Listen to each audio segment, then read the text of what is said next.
Hello and welcome. It's Houston Open time, Houston Open 2026 and game day number 2. We're here for another matchup. It's the Bay Blazers taking on the Prime Raider Gladiators, a team that's played 2 games yesterday, Bay Blazers, so they will be a little tired, potentially a little sore, and taking on a side that hasn't played yet. The Prime Raider Gladiators had a day off yesterday, so they will be fresh and ready to roar today. We're going to take a quick look at a points table from all the action yesterday. Bay Blazers, they've played and picked up 2 points yesterday. Atlanta Fire also up on there with that win. We covered that game right here on this ground as well. And we take a look at the Gladiators. Haven't played a game yet.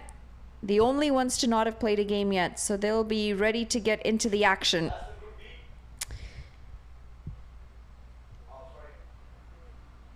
That was Group A, and we'll take a quick look at Group B. Space City Cowboys up at the top. They've played 2 games, picked up 4 points, and the Eagles on the points table as well with 2 points. It's going to be another beautiful day, expected to be around 30 to 33 degrees Celsius. I'm going to let Brian Walters tell us what that is in Fahrenheit. However, this is Manali Patel alongside Brian Walters, and we're ready to take you through the action today. Have a quick look at the squads. Bay Blazers along with the Gladiators. And we've seen the Blazers coming off a win yesterday, winning by 7 wickets. We saw a lot of action in the form of runs. Suleiman, 87 not out, anchored that innings through and through for his side yesterday. The Gladiators, there's a lot of experience on that side. We just haven't quite seen the form that they're going to be coming out with. Quick toss update for you as well. It is the Bay Blazers who've won the toss. They will be bowling first. This is now twice in the tournament that they will be bowling first. Yesterday, they were put into bowl first by the Columbus Falcons. So they've got a bit of experience, at least in this round, in starting things off with the ball.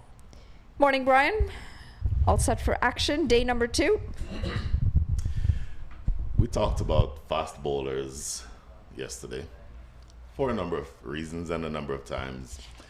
That run-up that you just had would make Michael Holding proud. I will tell you that the Bay Blazers, to me, are a very exciting team to watch. Not the least of which is the fact that they have a plethora of left-handers, fast bowling and spinning left-handers. Ghulam Mudassar, Fani Simhadre, Abhishek Paradkar, among the best pace or seam fast bowlers that you'll have in the tournament. Amir Hamza Hotak is a brilliant left-arm orthodox. In fact, I call him left-arm orthodox, but he has a variety of different types of deliveries that he can bowl. Karen Ball has one that goes into the lefty, away from the righty, and changes a lot of his deliveries. So it's very dangerous in that way. So overall, in this 12-over game, it's going to be a really, really interesting start, and I'm really focusing on watching the bowlers. Well, the one thing that I want to be watching from yesterday to today is the over rate. The Bay Blazers bowled first in that final game yesterday and had an extremely slow over rate. I know the umpires have had a chat with them as well, and they will be bringing potential penalties and fielding restrictions if they're not on the over rate today. Now, this is game number 1 with 2 games to go after this, so they absolutely have to be on top of that over rate. It is going to come down to the skipper, of course, Saideep Ganesh, to make sure that he's able to marshal his troops and get his field positions in the right place quicker. Also comes down to making sure that he's able to ask his bowlers not to waste too much time in between deliveries. Much of that comes down to the skippers. A lot of that comes down to the umpires. And you have one of the better umpires in the country, Owen Brown, who will be marshalling or taking care of the proceedings, ably assisted by, I believe, the other umpire is going to be Myron James. But he, particularly Owen Brown, will be making sure that they do exactly that. Get through the overs quickly, try to enforce that 1 minute limit between overs, and essentially push them in a way that maybe they weren't quite pushed as much as they should have been yesterday, but I don't anticipate that will be a big problem today. I'm coming to you live from Prairie View Cricket Complex, and how picturesque is that? Beautiful, lush green grass. And we don't really have a close-up of the pitch, but I'll try and see if we can get you a closer look at that pitch, because the surface looks good as well. Not as much moisture as there was yesterday. It's a bit more dry, and partly because it has had the time to bake in the sun yesterday. Not really getting the chance to water the pitch yesterday as they were hoping to at the end of the day because of the delayed proceedings, but it does look like it's going to hold together throughout this day. Just small little cracks, and in fact the cracks are not really in the spots where you're expecting the ball to land. It's quite close to where the batters would be batting, so don't really expect anything to really open up to cause an issue for the batters. We saw a little bit of turn yesterday, nothing too much to trouble the batters. I suspect it's going to play very similar to yesterday though. One thing to pay attention to is the efforts of the ground staff. 3 matches on the pitch in one day, 2 T20s and a 12-over match, this first match being 12. So you are talking about the number of overs that is bowled on this day, if assuming all the matches go the distance, is more than what you get in a test match, well over 90 overs. There's a good look at the Prairie View, the City of Prairie View's logo. The City of Prairie View, as well as the University of Prairie View, PVA&M, one of the premier universities in this area and in the country, historically black university, and really an important member of the cricket community in this country because of the fact that, yes, that location is the host of the Prairie View Cricket Complex, and certainly something that we can be proud of. Just got a signal from that man there in the middle of your screen, Owen Brown, that the game will be starting in 5 minutes, so we'll be walking out to see as soon as possible when that happens. But I will also tell you, Manali, that I want to see how this team itself performs. I'm talking about specifically the primary, the Gladiators. They're a very loaded side. They have big names. Smith Patel, Milind Kumar, Sujit Gowda, all top-level players, major leaguers, as well as a couple of them have played for the U.S. Speaking, of course, about Smith Patel and Milind Kumar. Milind Kumar, you would have seen him in the recently completed World Cup. And then they also have good youngsters. Sujit Gowda is maybe not quite a youngster anymore, but somebody like an Abhinav Sikaram, who grew up right here in the Houston area. Talking about left-arm fast bowlers, we have Stephen Wigg, you'll see him. And taking a quick look at the most runs scored in the tournament. Manang Patel right at the very top, 94 runs. Not far behind him is Unmuk Chand, who had a couple of really good games yesterday. Sulaiman Arabzai, you mentioned him earlier, looked very, very aggressive in the game yesterday. Nauman Anwar, 83 runs total in a couple of games. And the youngster, Arya Kananta, from again right here in the Houston area, who put a good 68 runs together over the course of 2 games. And the other names that you see down there. As far as the bowlers are concerned, they have been really just dominant. Ritvik Apidi, I thought, was excellent in his game. Ali Sheikh, the young man from the Dallas-Fort Worth area, 5 wickets in 7 overs, economy rate of less than 5. Amshida Silva, saw him yesterday with that beautiful back of the arm slower ball. Is very tricky to get away. And of course, the other names on that list I mentioned earlier, Amir Hamza Hotak. Mohamed Mohsin is somebody we'll see later on in this tournament. And Akhtar Shah Adnit Jam, the youngster from St. Louis. Abhishek Paradkar right here in this game. And I keep saying youngsters. Aaron Nadkarni at the bottom of that list, the son of the great Sushil Nadkarni, former USA captain, and again from right here in the Houston area. So loads of talent all the way around, up and down the field, up and down the lineup. Earlier I mentioned that the other umpire was going to be Maran James. It's actually going to be a young man known as Karthik Mongatil, I believe. So we'll get that as soon as possible, but it's going to be important to see how quickly this team, meaning the primary, the Gladiators, can get off to a fast start. 12-over match, so it's going to be a truncated match. You don't have the full power play that you'd ordinarily have a power play of 6 overs. This power play is going to be 3 overs and 4 balls. And you saw in the game yesterday, the first over went for 2 runs, but then they hit the ground running after that. So it will be interesting to see how quickly these opening batters of the primary, the Gladiators, hit their straps. I feel like I'm just going on for a while here, Manali Patel, but as the Bay Blazers take their way on the field, an exciting match awaits us. And let's just say a nice long day of cricket also awaits us.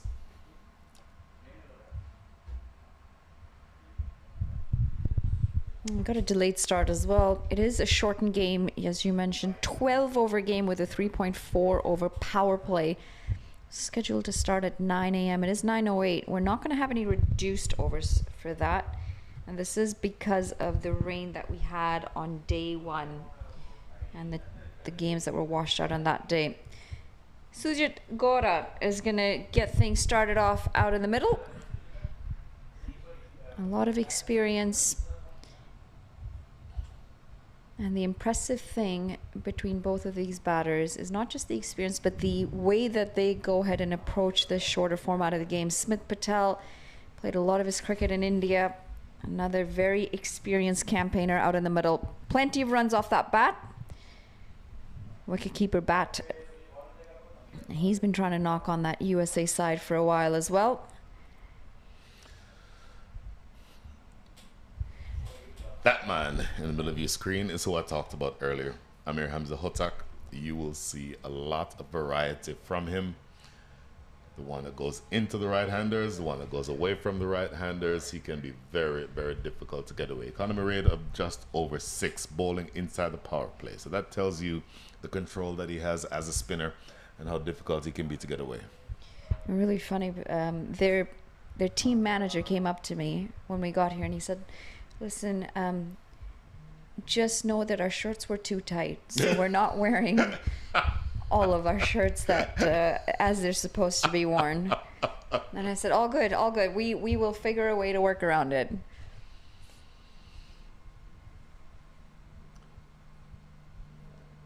Boy, this is going to be an interesting matchup. Sujit Gowda, very aggressive at the top of the order. Smith Patel, no less so.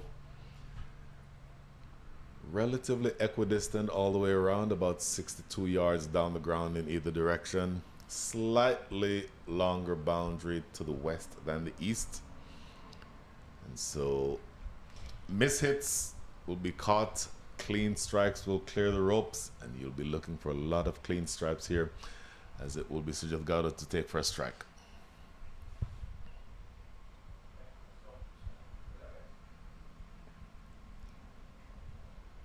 Gently pushed into the offside for Dot to start things off. You were very diligent this morning. You went and you measured the ground.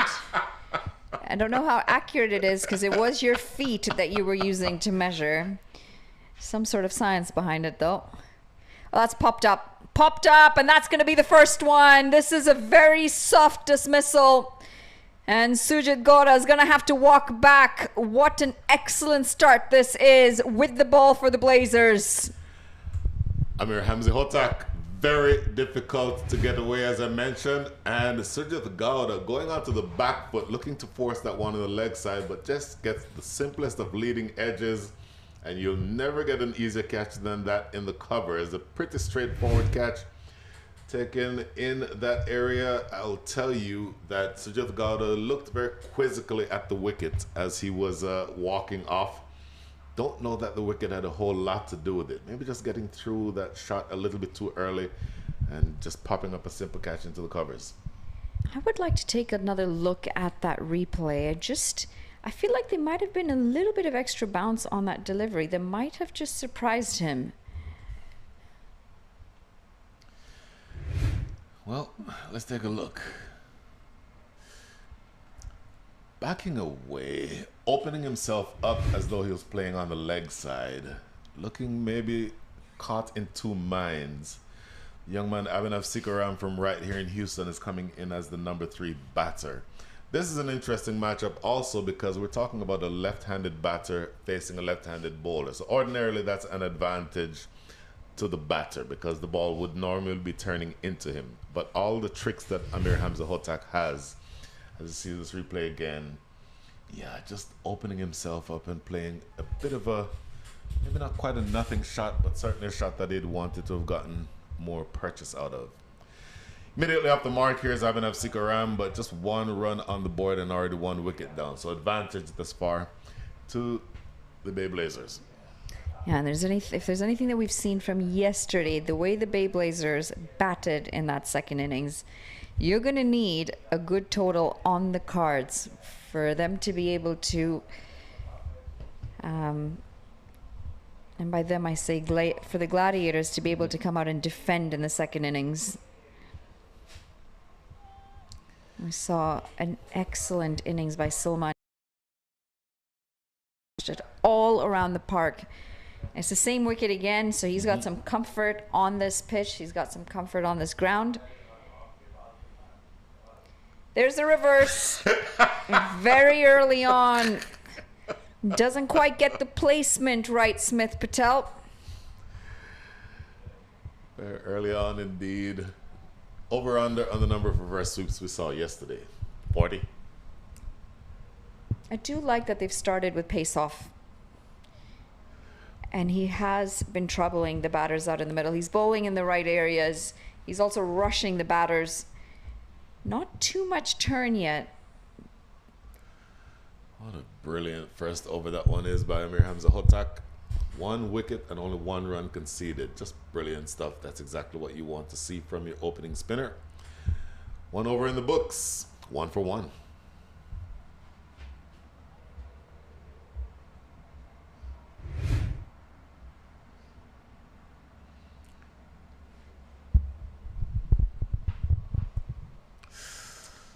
I think the thing that he did really well, Amir Hamza, is he followed the batter.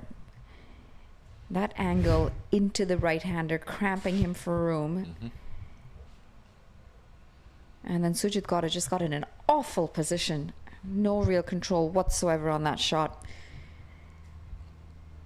1 for 1, 1 over in. How are those numbers for you?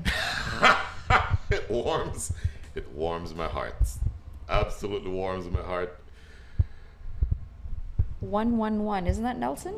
No, that does not count as Nelson. Oh, that does not count as... Score being 111 for 1 in the first day of a test match. I'm in heaven. You can't keep changing the rules on this. It's going to be wide to start things off. Ghulam Mudassir, just a little too outside that guidance line. Now, he was a bit all over the place yesterday as well, and he'll want to try and find some consistency today. Ghulam Mudassir, for me, is a brilliant bowler. Yet another left-handed bowler. You'll see a plethora of them in this match. But the advantage that he has, he's very skiddy. Comes at you typically very aggressive.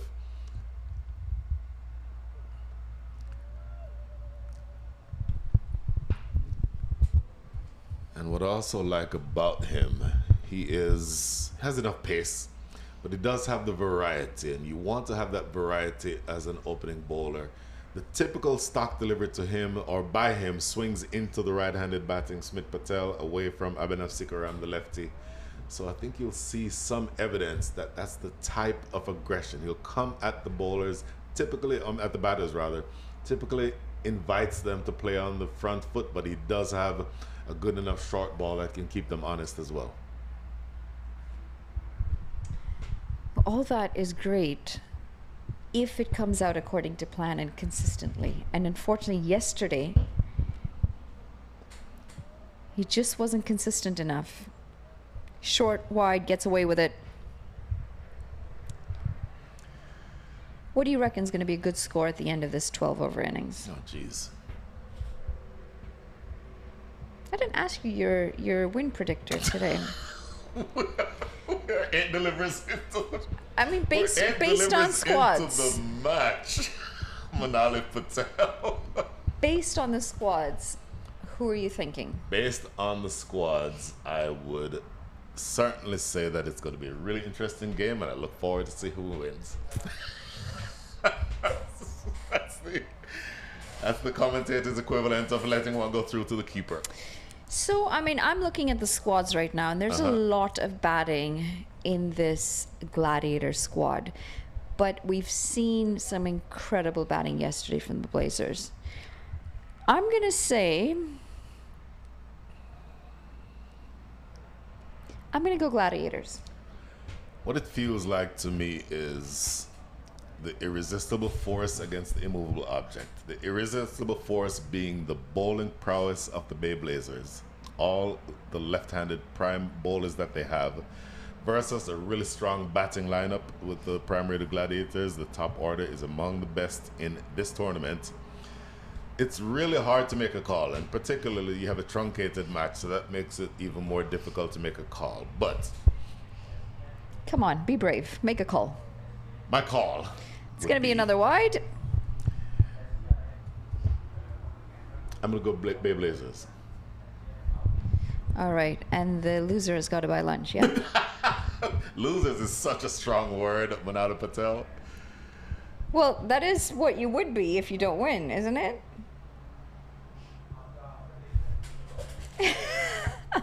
Once again, allowing that one to go through to the keeper. Thuds into the keeper's gloves, 30 yards behind us. I think it is a pretty good matchup, though. You're absolutely right. Two very good squads. Oh, that is well bowled. And that ricochet might have just stung the fingers a little bit. Yeah. Overall, a decent over, but it's the two wides we saw yesterday. The odd no ball ended up going for 6. The odd no ball ended up giving the game. You just have to be so accurate in these shorter formats of the game. There's no leeway for this sort of extra bleeding of not just that one single from the wide, but it's that additional delivery. Of course, you do not have any margin for error in these shorter games. 12 overs. T20 is short enough, but you have 72 balls. That's all that you face. You certainly have to get them right. Oh. Down the ground, and it's going to beat every fielder in that inner circle. This has raced away to the boundary. It's the first boundary of the innings as well. Brilliant strike from Smith Patel. Just getting a little bit too full there. And that's exactly my point. You've bowled two wides. You could have had the over completed by now already.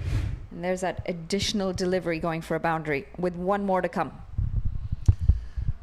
Smith Patel is a high-class player. You cannot overpitch in the way that you just did. I think the delivery that you'd want is one just short of driving length to him. Flicked off the pads, and what a shot this is. Absolutely effortless as this flies over the heads of the fielder for 6.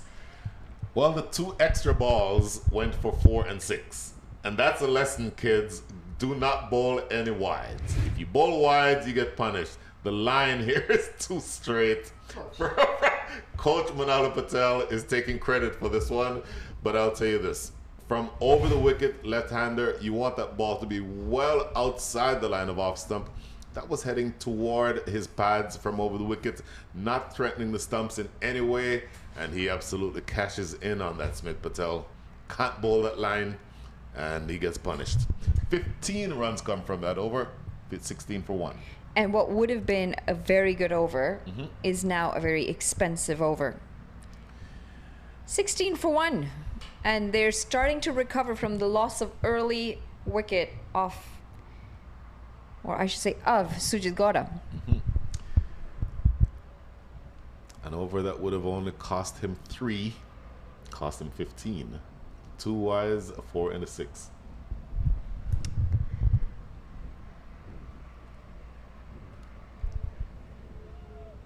Very wide delivery.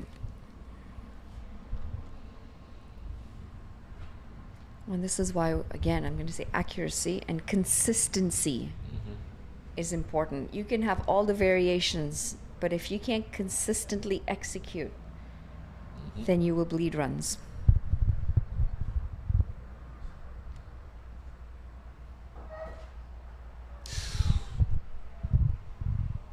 Now, big difference here between the 2 opening bowlers.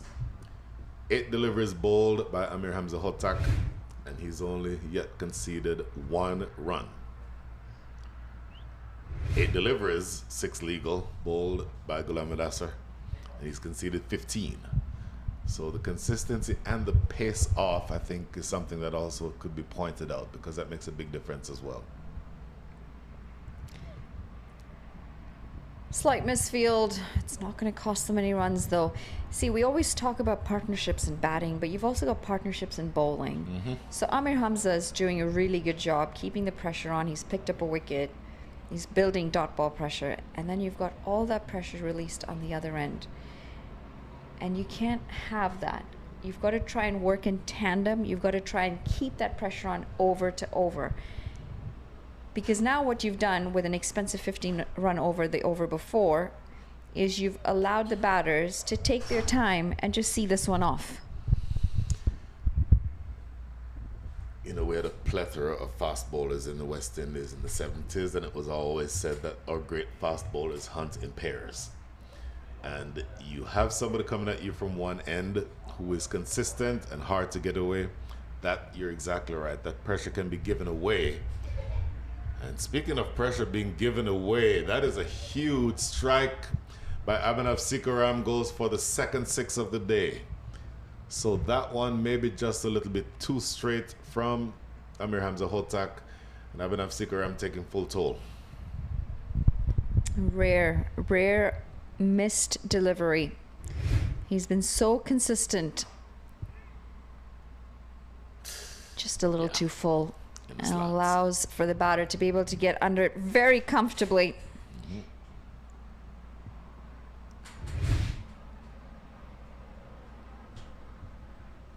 Having said that, well, back-to-back sixes, or 2 sixes, I should say, and it's finally resulted in a wicket. A pretty comfortable catch in the end. And despite the maximum the ball before, Amir Hamza is going to get the final laugh. He has now picked up 2 wickets, 7 for 2, and it's 22 for 2 after 3. forgive me, Manali Patel. I did not in any way realize that he chopped that on. Looking at the replay now, I see that that's chopped onto the leg stump. I thought it was just the dot that ended the over, but he actually chopped it on, Abhinav Sikaram. So that is a big one. He concedes the 6, but the very next ball, he gets the wicket. Amir Hamza Hotak is absolutely brilliant, opening the bowling. Only conceded 7 runs so far and has taken 2 wickets. Excellent stuff from the lefty.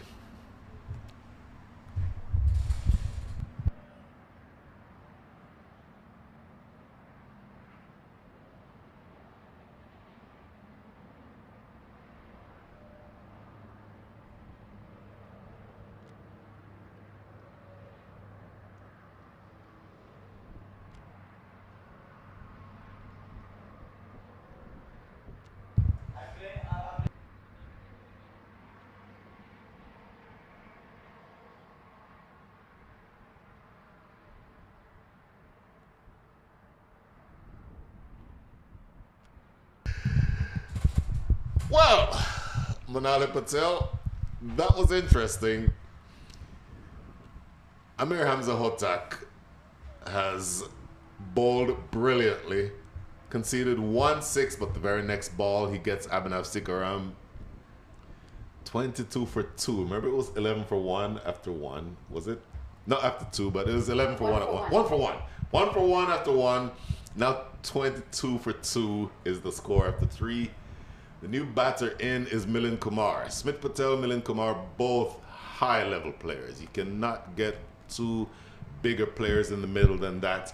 This is going to be an interesting passage of play. Smith Patel, 11 from 6. You saw a couple of boundaries, a 4 and a 6 from him. Ghulam Mudassar has been taken out of the attack.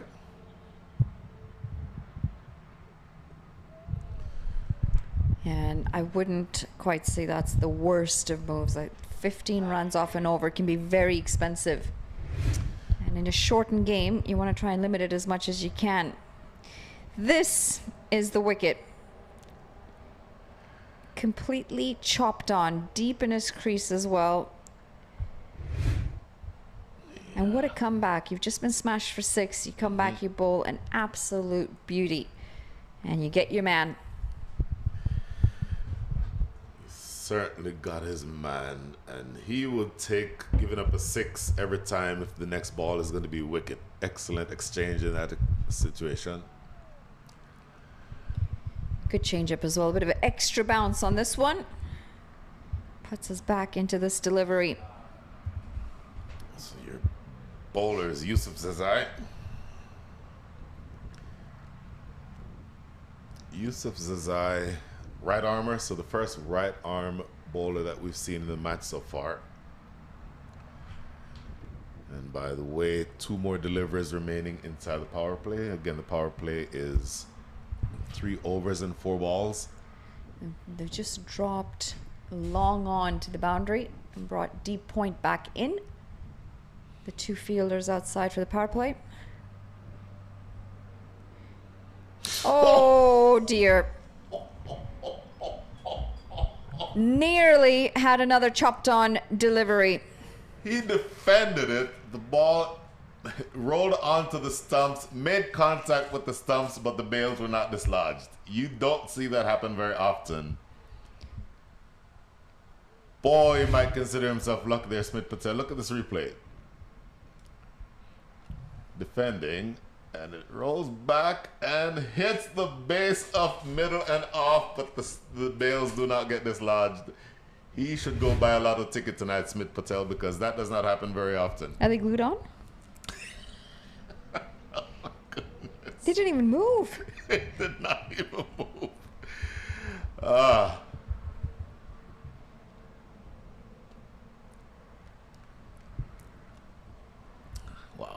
We've seen Absolutely amazing. So after that delivery, that does indicate the end of the power play. See the umpire signaling there. Look at this again. Defends it with an angled bat, so that makes the ball roll back towards the stumps, and it knocks middle and off, and the bail stays on. Has there been some super glue placed on those bails is what I'd want to know, because that usually results in a wicket. Wow.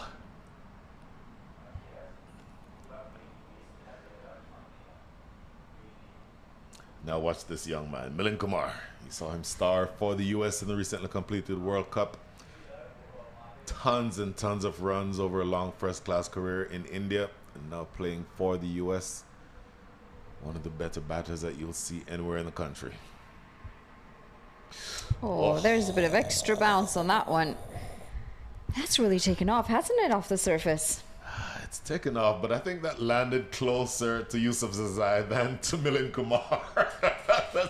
That's as short a ball as you'll ever see. That ball probably gets to the batter 10 feet high. So obviously a ball that bounces over the top of the batter when he's in his normal standing position. As you see here, look at that. That is just sailing well and truly over the top. Really a wasted ball. A short ball needs to be at the batter's shoulder or head. This is just not going to trouble any batter.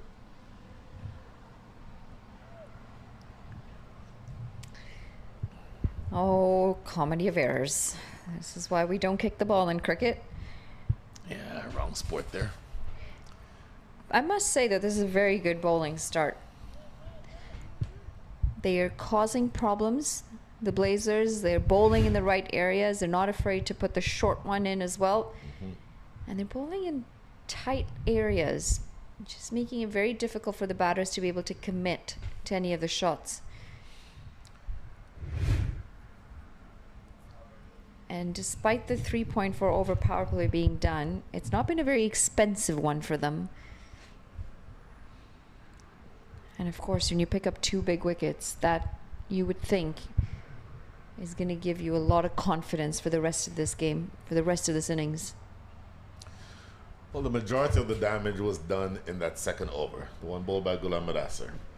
The one with a couple of wides that created the 2 additional balls, each going for the distance, 4 and 6. Take that over out, or at least take those loose deliveries away, and we're talking about a match with less than 12 runs in it. And you've already gotten through the power play. And again, we're only playing 12 overs. So excellent bowling. Apart from that 1 over from Ghulam Mudassar, excellent bowling so far for the Bay Blazers.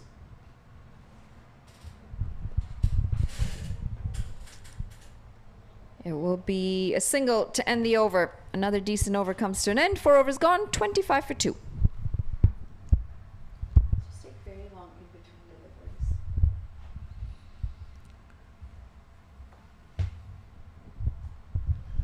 Well, not the start that the Gladiators would have liked today. They've lost a couple of early wickets, losing Sujit Gowda for a duck. And you're going to think that Smith Patel is going to have to anchor this innings with Milind Kumar. 2 proper bats. And they still need quite a few more runs from here on. A couple of wickets that have fallen in the first one. Amir Hamza Hotak inducing a false shot from Sujit Gowda, pretty straightforward catch in the cover area. And then the second one just chopping on Abhinav Sikaram after he hit a big 6 over long on. Amir Hamza Hotak comes right back to get his man. And speaking of whom, Amir Hamza Hotak will be bowling his 3 overs on the trot here. In the short form of the game, 2 bowlers get to bowl 3 overs and 3 get to bowl 2. And so it is Amir Hamza Hotak who is going to bowl his last over here. Great delivery that is. Goes past the outside edge of Milind Kumar. Full attack here for the Bay Blazers. 2 slips in position. They are wanting to get that next wicket from Amir Hamza Hotak in his last over. He seems like quite the character too, doesn't he? Amir Hamza. He's very, very animated. Oh! Was that a catch or was it a bump ball? I think that was a bump ball. Bump ball, okay. My eyes, again, I'm wearing glasses, but they're, you know, I might have to have the prescription checked. I just like the personality that he brings onto the field. Even during the warm-up early on, you could just see how he enjoys his cricket. And you want to see that in your players. You want to see them bring in that enthusiasm. It just helps bring enthusiasm in from other players as well. Well, we saw him at dinner last night, and he took the liberty of pointing out to me that I have been mispronouncing his name, and the mispronunciation actually translates to a very bad word. so I've made sure to say it properly. Amir, I will say also that he, in addition to being very animated and very jovial, he is intense, and he is at you. He has the attitude of a pace bowler in a spinner's body. Well, and that shows he's picked up 2 wickets so far, but he does it with a smile on his face as well. Yeah, exactly.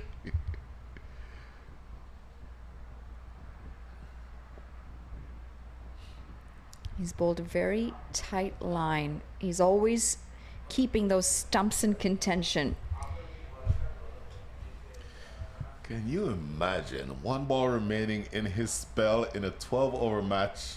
That last ball coming up, he's conceded only 10 runs and has already taken 2 wickets. What an absolutely brilliant bowling spell so far.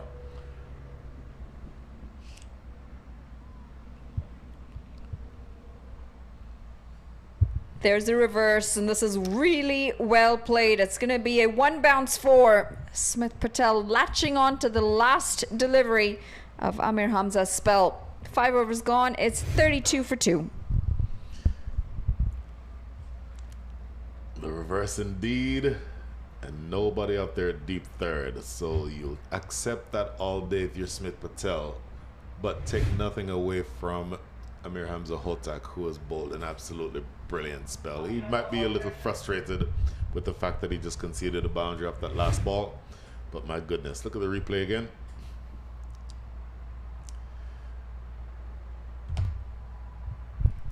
Reaction says all you need to know there. So he's irritated at the fact that he gave that up, but again, take nothing away from him. 3 overs in a 12-over match, 2 for 14. Brilliant stuff. That was very well played, wasn't it? Smith Patel very steady, kept his head steady as well. And the impressive part was his bat speed through that shot. Yep.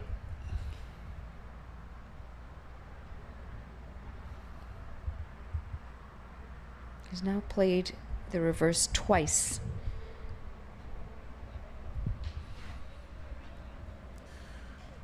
Milind Kumar. See him wearing the USA Cricket helmet. Somebody who again has represented the US repeatedly. most recently in the recently completed World Cup in India and Sri Lanka. And speaking of left arm fast bowlers, here's another one, Abhishek Paradkar. To me, one of the better bowlers in the country as well. Young man, I would give Abhishek Paradkar around 22, 23, and he is genuinely a star. Also does well with the bat.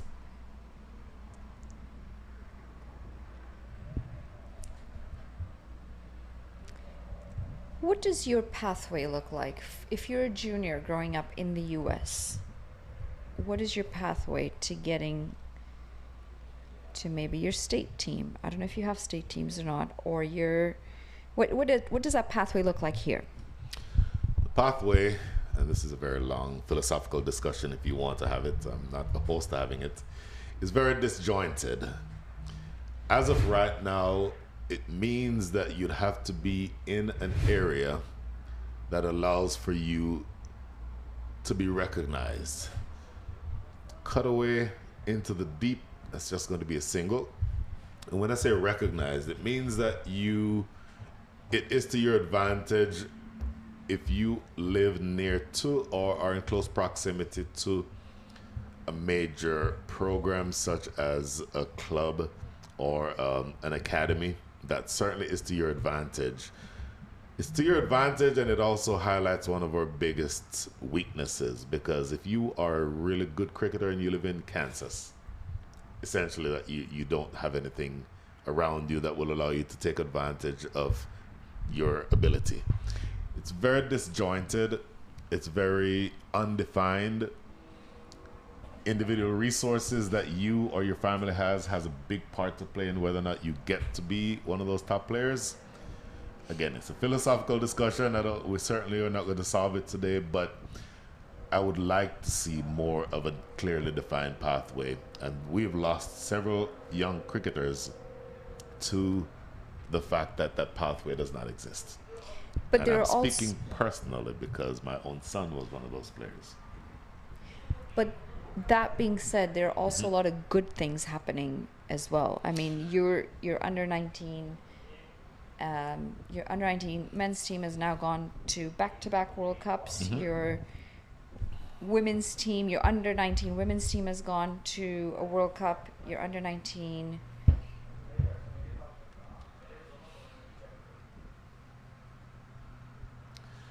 under 19 girls team goes to qualifier this summer, the first one. They have been getting a chance to go automatically because the other region hasn't quite caught up to the under 19 structure. But then you look at your senior sides, and your women's team hasn't really made a World Cup yet, but has consistently been going to the global qualifiers. And your men's side has been going to the World Cups fairly consistently as well. They're fairly high up on that Cricket World Cup League 2 table. So there's development happening and a lot of positives there as well. But absolutely right. Shot down the ground, past the bowler. Just doesn't quite have the speed to beat that fielder that's quite straight. I hope you don't misunderstand what I'm saying. There is good stuff happening. There is no question there is good stuff happening. And when I was on the USA Cricket Board 10 years ago... I keep forgetting you were on the board. Was. But where we were then and where we are now, two completely different worlds altogether. If I'm driving from here to Austin, that's a good 120-mile drive. Yeah. 10 years ago, we were still in Prairie View. Right now, we are about in Bastrop, which is about halfway. There is that distance that still needs to be made up, but there's no question that there's good stuff happening. Oh, that is such a brilliant shot from Milind Kumar. Through the covers for 4. That, for me, so far, is the shot of the day. Bit too much width. And Abhishek knows it as well. He's a little disappointed with himself, Abhishek Paradkar, because what was a pretty good over so far has just leaked a boundary on the very last delivery. Well played. 4 runs picked up, and end of yet another good over. 6 overs gone, 42 for 2. Halfway through this match, 42 runs on the board. But a good partnership also starting to form. So pretty evenly matched up at the moment. And most importantly, they have one of their main frontline spinners bowled out. That's easily the best, not just the best spinner, the best bowler on the day so far. So I agree with you. I mean, obviously there are challenges. Associate countries have a lot of challenges because Yep. finances are a big part in that. But it's all about building forward. And I think where USA Cricket was 10 years ago compared to now, you've built forward quite a bit. And if you continue that momentum, it's in time you will be well ahead of a lot of the other associate nations. You also have a bit of an advantage being home nation at the LA Olympics in 2028, which Yep. means the US men's side gets to play at the Olympics. I believe the women's qualifying process is a little bit different, and the women for some reason do not get an automatic entry.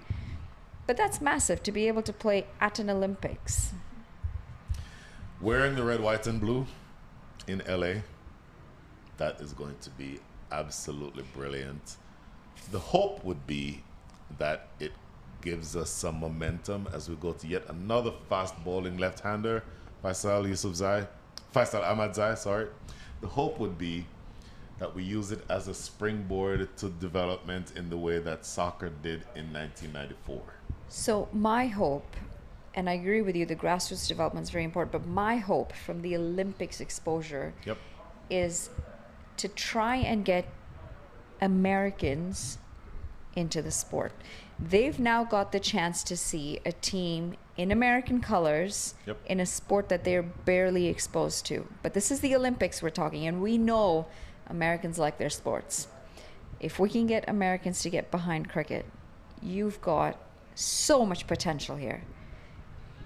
Not in total control, but it will land safely. That short delivery is just troubling Smith Patel a little bit. I'll tell you what, that is a great short ball. Again, left-hander bowling over the wicket. Look at this. That is exactly where you want the short ball. Earlier, you saw the short ball bowled from this end by, I believe it was Yusuf Zazai. It bounced 10 feet in the air. That doesn't trouble anyone. This short ball is at his head. From over the wicket with that angle, that is always an awkward angle for a right-handed batter facing a left-handed fast bowler. And that is a really good, sharp, short delivery to a man who is batting on 19 from 15. Oh, he's latched onto this. And it won't actually make it over the rope. We're still seeing a bit of the waterlogged outfield that we've experienced yesterday. Thought he had a good piece of bat on that, though. Not as short as the delivery before. Yep. The right height to be able to pull it away.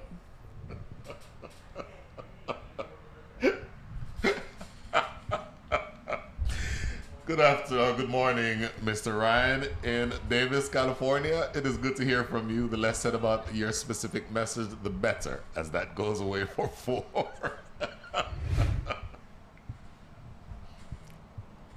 Very well played. In total control, really good balance, and watched it all the way onto the face of the bat. And just like that, we have now given one maximum in the over. And this is what they've done so well, the Gladiators. They try and get at least one boundary or one maximum in every single over. It just releases that pressure, and it keeps them on top of that scoreboard. Through the offside this time, and it's going to be in the gap. Oh, this is excellent work in the deep. Outstretched hand just to throw that ball back on the field of play.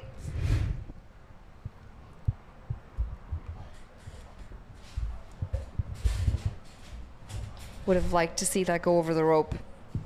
This is an excellent effort in the deep.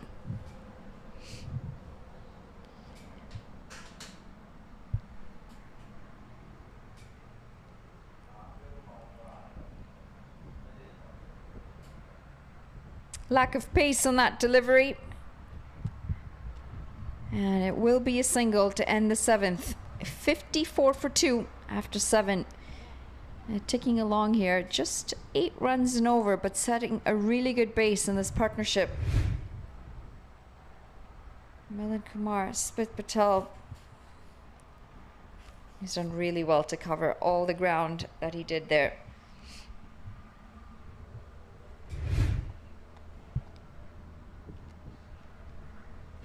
Faisal Ahmadzai, 12 runs coming off his first over.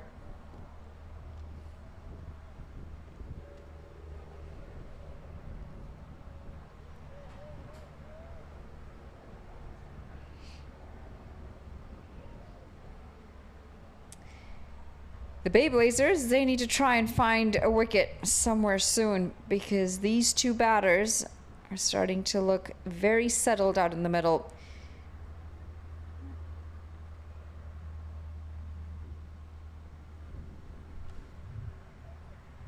With 5 overs to go, they can get themselves in a fairly comfortable position from here on. Not nearly as windy as it was yesterday. I mean, Prairie View has always got a little bit of wind, but yesterday was a lot breezier than it is today. And that wind typically going from southeast to northwest on this ground. Overcast conditions continuing. Expected to continue throughout today. Conversation between umpire and skipper, and it might have something to do with potentially getting their players in the right position faster. We know they had a lot of trouble keeping up with the over rate yesterday. In fact, had a chat with Monak Patel after that first innings yesterday. I mentioned as a batter, it's just so frustrating because you're ready for the ball, you're ready for the bowler to come in, and you're waiting so long in between deliveries. It just throws you off, it throws your momentum off. Could be an interesting tactic, but again, you do have to respect the over rate and the timings allocated for the innings to be completed in.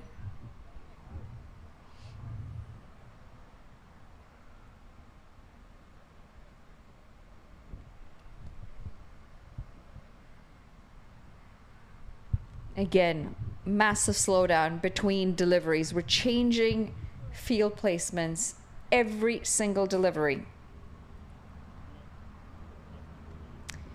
Pulled away and not in the best of control, but this will still fly away for 6 runs.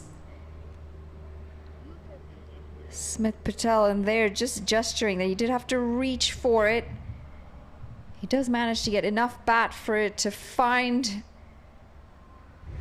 not just the rope, but the fence past the rope on this occasion.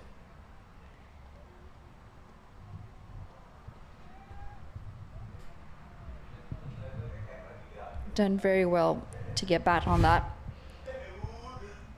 And there's that one boundary, one maximum of the over that we've been talking about. A minimum of at least one maximum per over that both of these batters are going for.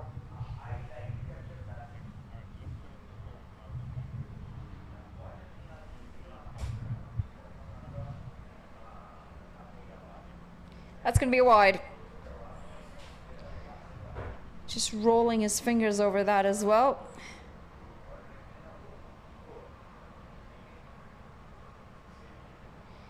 Yusuf Zazai, 1.2 overs, 11 runs. He's been fairly effective.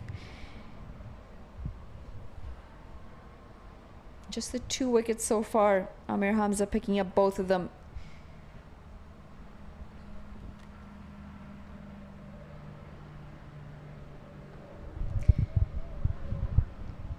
Low full toss on the pads.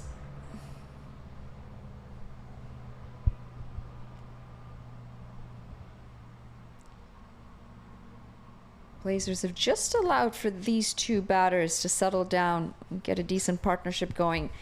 No real pressure after the initial few overs and the 2 wickets lost. Thanks to some really good bowling from Amir Hamza.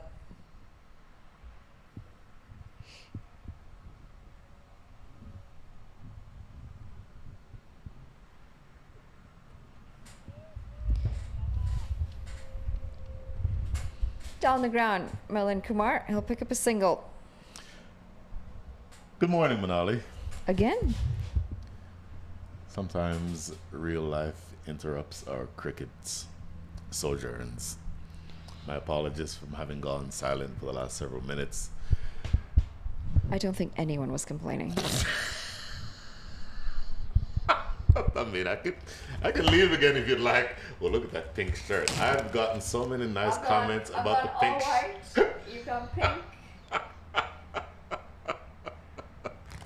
But we're evenly poised here. This is building into a partnership that could threaten beyond that 100-run mark. I think 100 runs is about what you'd expect in a 12-over match. And you're developing a bit of a partnership here, one that will have to be broken by the East Bay Blazers. Look at this. It's a no ball. Manali gets cut away for a single. But that full toss no ball means that this next ball will be a free hit. How many times did we see a no ball yesterday go to the rope? Free hit delivery. And often it's not even the free hit delivery that goes to the boundary, it's the extra delivery after that. Yep. Just slips out of his hand. Oh, no question. That's a full toss no ball. That was about chest high. You sure? You sure you don't want to refute that one? I am 100% sure on this one. You got the one yesterday wrong. This one I think you got right. Here's a free hit. Oh, he's latched onto that. Will he beat the fielder? Nope, he won't. 2 fielders in the deep for that shot. I'd be disappointed. Didn't quite get the elevation he might have liked to get it over the rope. It was well bowled by Yusuf Zazai. Took the pace off. Pace off into the pitch. So that essentially induced a false shot. You want to make sure that you change your speeds in such a way that you're not predictable. And that's actually very well bowled by Yusuf Zazai. 12 runs off the over already with 1 delivery to go.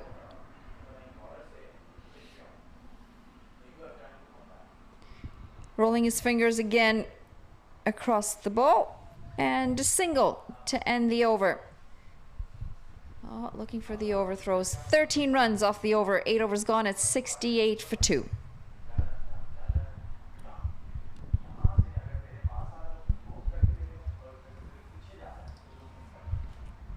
Did you have some breakfast this morning? I did not. I had coffee. I was up working on my day job first thing in the morning.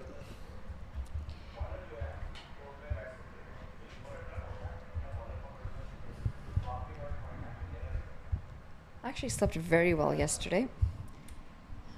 Made up for not being able to sleep the night before, but also no time for breakfast. And we've got 3 games. You need to fuel yourself because we're in a marathon here. I would completely agree with that. This is a test match that we are playing, you and I. We're playing a test. And I'm not talking about the test match that, like the Ashes. I'm talking a proper 5-day test match. Wow! There's somebody in England or somebody in Australia who could be very offended at that statement. I don't think they'd be offended. I think they would agree that there are some challenges right now. Wow. They've got to try and find... I do enjoy the Ashes, though. I really do. I mean, even with the time difference, like, I make sure that I stay up and I watch. It's... I'm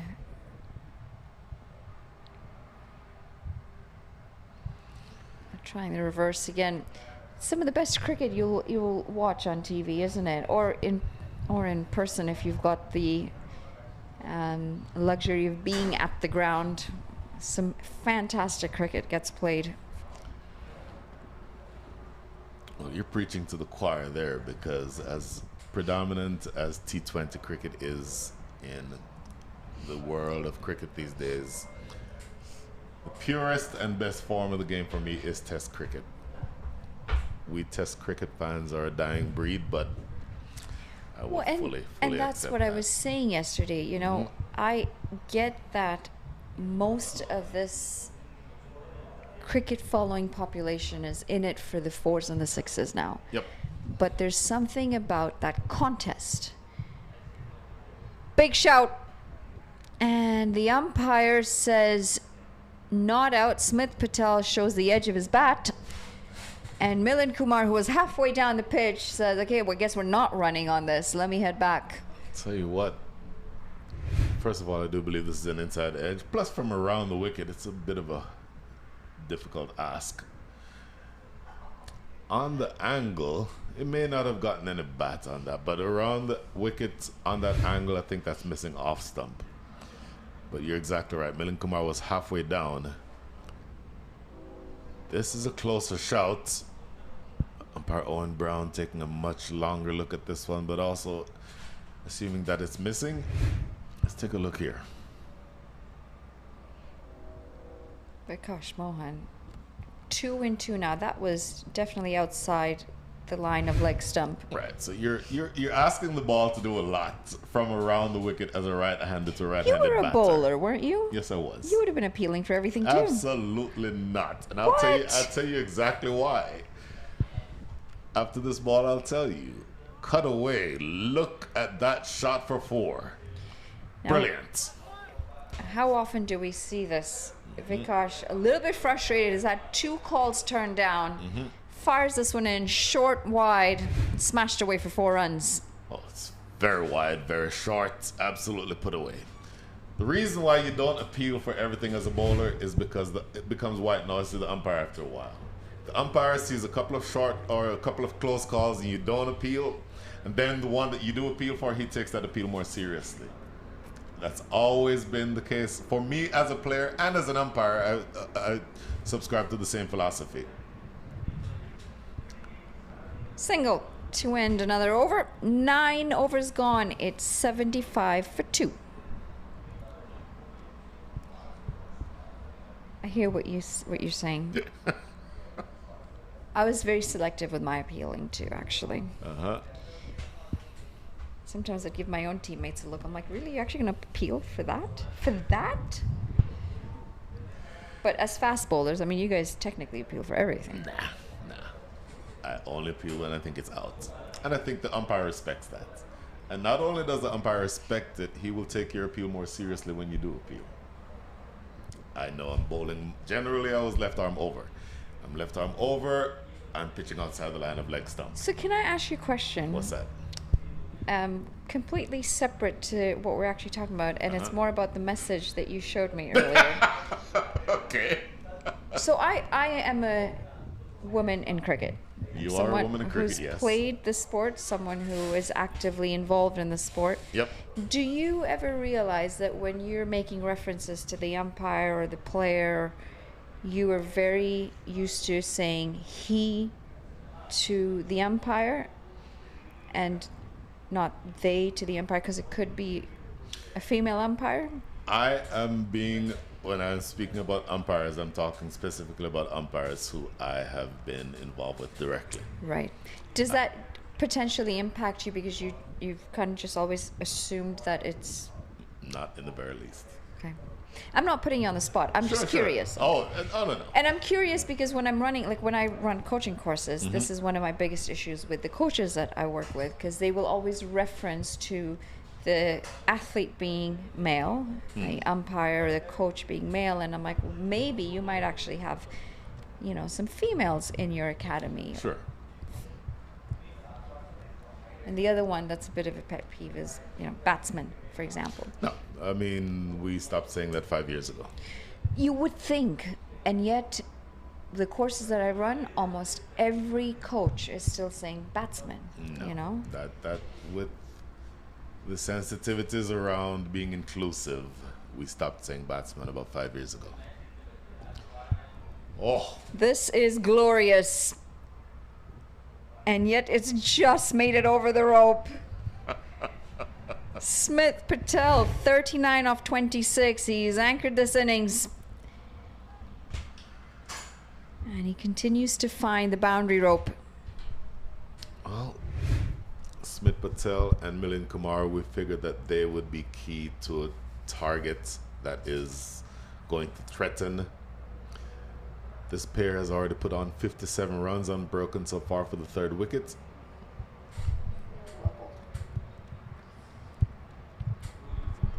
It's a good comeback delivery. It is, and so from your standpoint as a bowler, yes, you've just conceded a 4 that puts you on the back foot, but to be able to come back with that type of delivery, just short enough that it evades the drive, and the width was what you'd expect under the circumstances.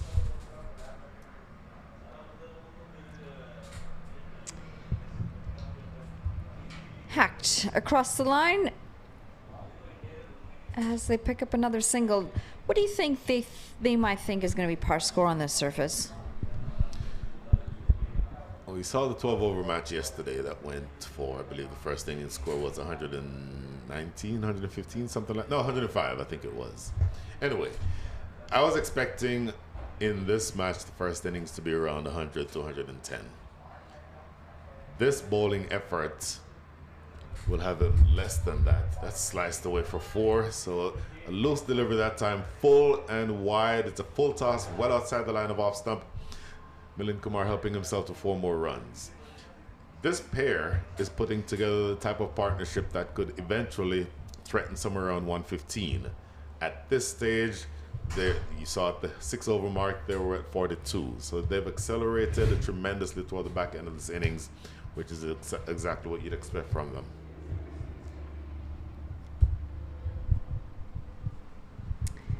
I'm really keen to see how that bowling effort comes out in the second innings as well. Slapped into the offside and in a massive gap between 3 fielders. This is what they've done so well. They haven't just waited on the boundaries. They've run well between the wickets. Speaking of which, look at the very end of this. Milind Kumar drops his bat. If this is a direct hit, he's out. Would have been gone by a mile. By a mile, and look at this. He also drops the bat. So had Saideep Ganesh been able to collect that, even though you didn't even need a direct hit, collecting that ball and disturbing the stumps, and you have the end of Milind Kumar.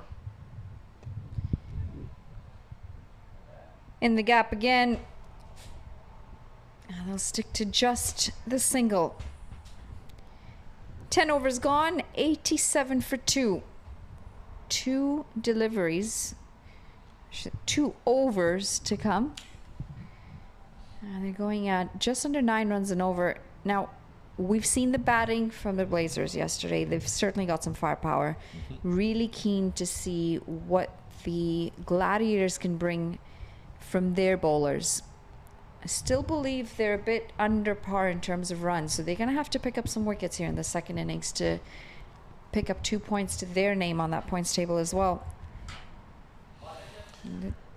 That's a great partnership. Absolutely brilliant. 62 from 42. Milind Kumar and Smith Patel contributing. Interestingly, they both faced 21 balls. Milind Kumar being the more enterprising by virtue of the fact that he has a few more runs. These next 2 overs will be tricky. So Vikash Mohan bowling around the wickets to the 2 right-handed batters. He has had some success in that last over that he bowled.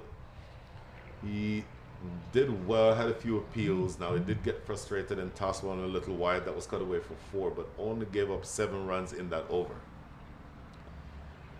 And the field is set in such a way that he's inducing that shot toward the offside. So you expect for him to stay outside the line of off stump with that angle, and he can be difficult to get away under these circumstances.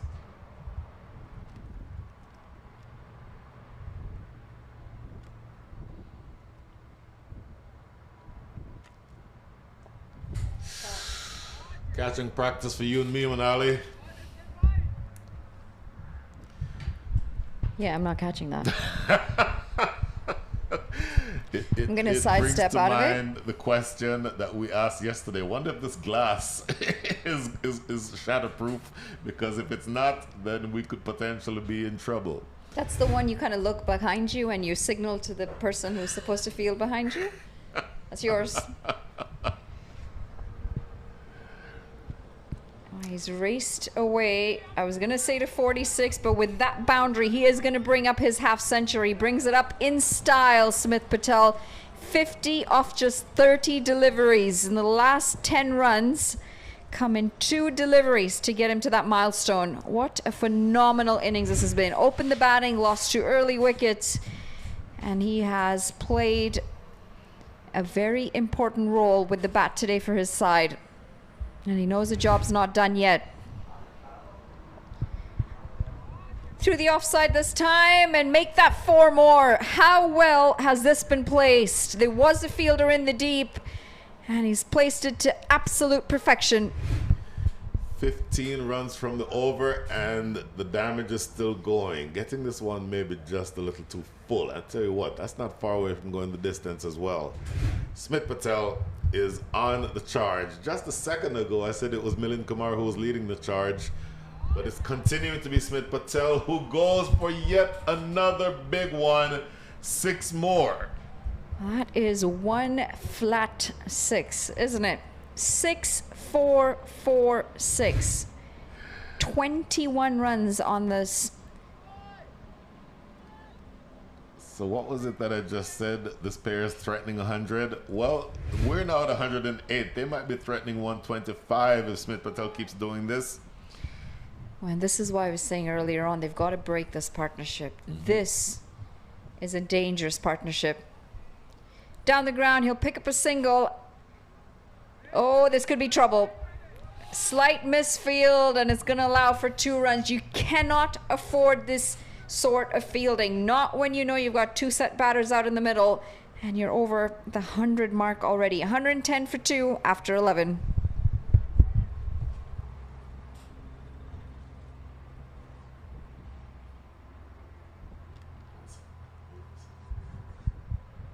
What do you have the partnership at right now?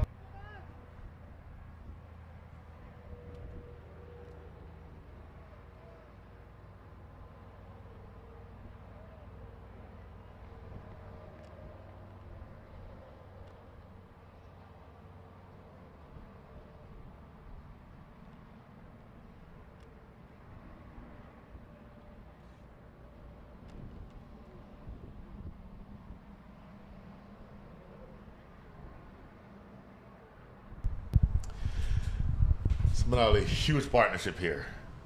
They came together when the score was 22 for 2. We pointed that out at the time. So my question to you is, do you think it was the right decision to bowl Amir Hamza out early in the game? Do you think it would have helped to save that 1 over? In retrospect, you can always second guess after the fact. He was hot. He was on a heater. He had momentum going. You wanted to break this partnership at the time. I have no problem having bowled him at the time that they bowled him. In the gap, absolutely in the gap. This is a shot of absolute class. The way he opens the face of the bat and places us in the gap is really, really skillful. Carnage. It was carved away. It was not a brutal hit. It was more placement. As you mentioned, he opened the face of the bat.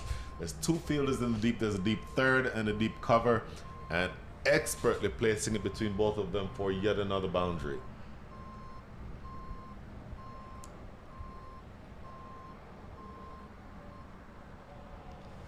Muscle this time, down the ground, and it's just going to be the single. But that brings the dangerous Smith Patel back on strike. You have 4 balls remaining in this innings.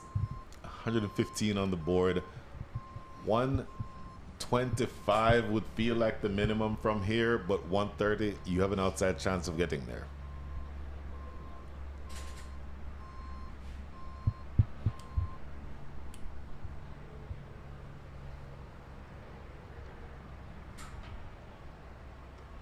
Pulled away, goes for the short delivery. He's gonna miss out on finding the boundary.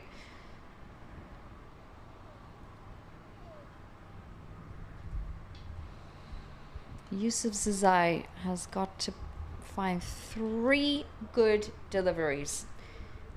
Keep the score under that 120 mark. It's an interesting field. I don't know that I don't just come up and bowl the best 3 Yorkers that I can bowl here, but they're not going to do that.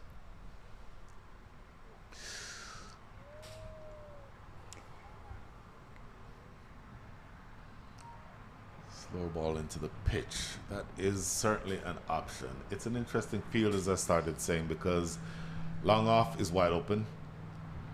Abhishek Bradkar is at mid off. They're two men in the deep, long on and mid wicket, and then there's a square leg. So you're going to be bowling relatively straight. You're inducing the shot on the leg side. Again, easy to sit out here and guess and have a different opinion, but for me, just 3 good Yorkers is what I'd be looking for. At least 2 good Yorkers from here.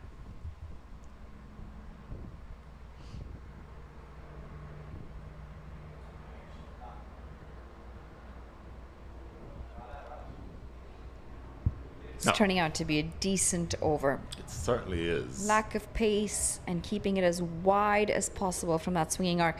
Now, Milind Kumar doesn't seem happy about it, but that would not have been a wide, and he has most definitely hit it. Sure, that clearly. Now, Milind Kumar loves playing the scoop shots. Third and final leg are inside the circle. I think a scoop shot is on.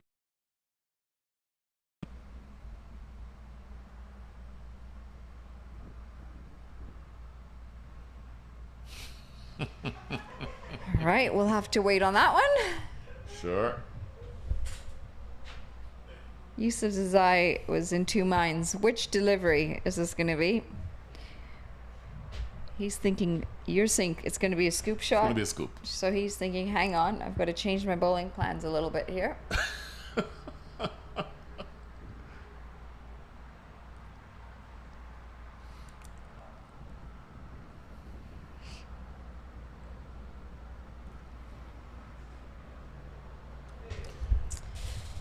Well, it's either a scoop or it's powered away to cow corner for another 6 that closes out the innings. That 6 bringing up the 100 partnership. Manali, they have put on 102 unbroken for the 3rd wicket. 124 is where you end up. Such a good over until that last delivery. He decided to bowl a nothing delivery. It just wasn't short enough. There wasn't enough bounce on that delivery. Just sat up nicely to be able to pull away and smash it away for 6 runs. That right there tells a story. 2 early wickets and then a very good partnership, as you've mentioned. Smith Patel 63 off 34, 6 fours, 4 sixes, along with Milind Kumar, who's just 3 runs short of his 50 at the end of the innings. 27 deliveries it took for him to get to 47, but what a partnership this is to get the Gladiators in a fairly decent position for their bowlers to come out and try and defend. Oh my goodness, the bowlers for me. Amir Hamza Hotak stands alone.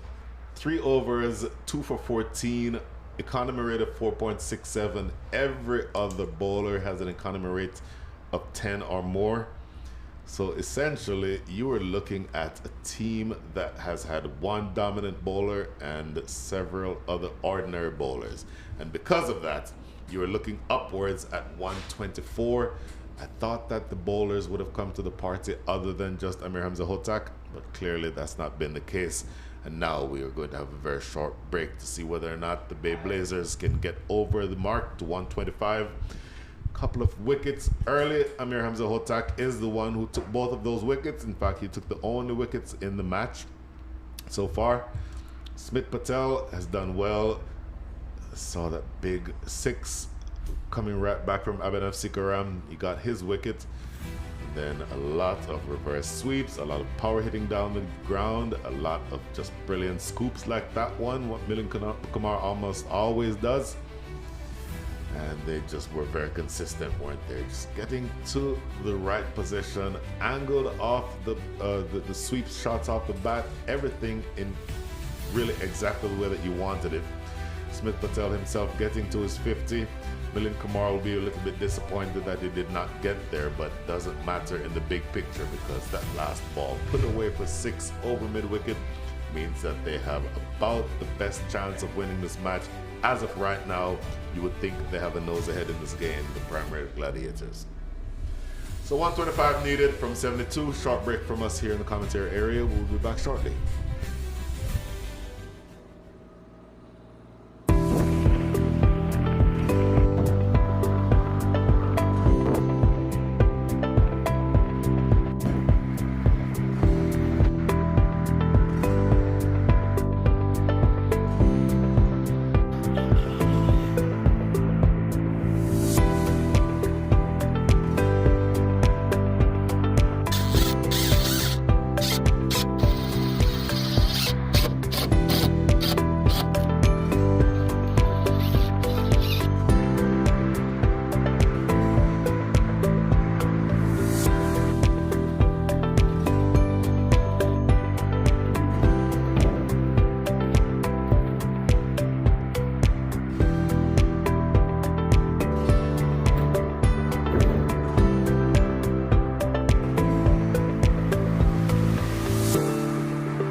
Back here in Purview, Imran Khan to continue the plethora of left-arm fast bowlers.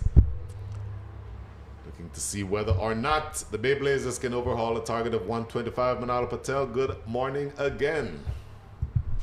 Very good morning to you as well, Brian.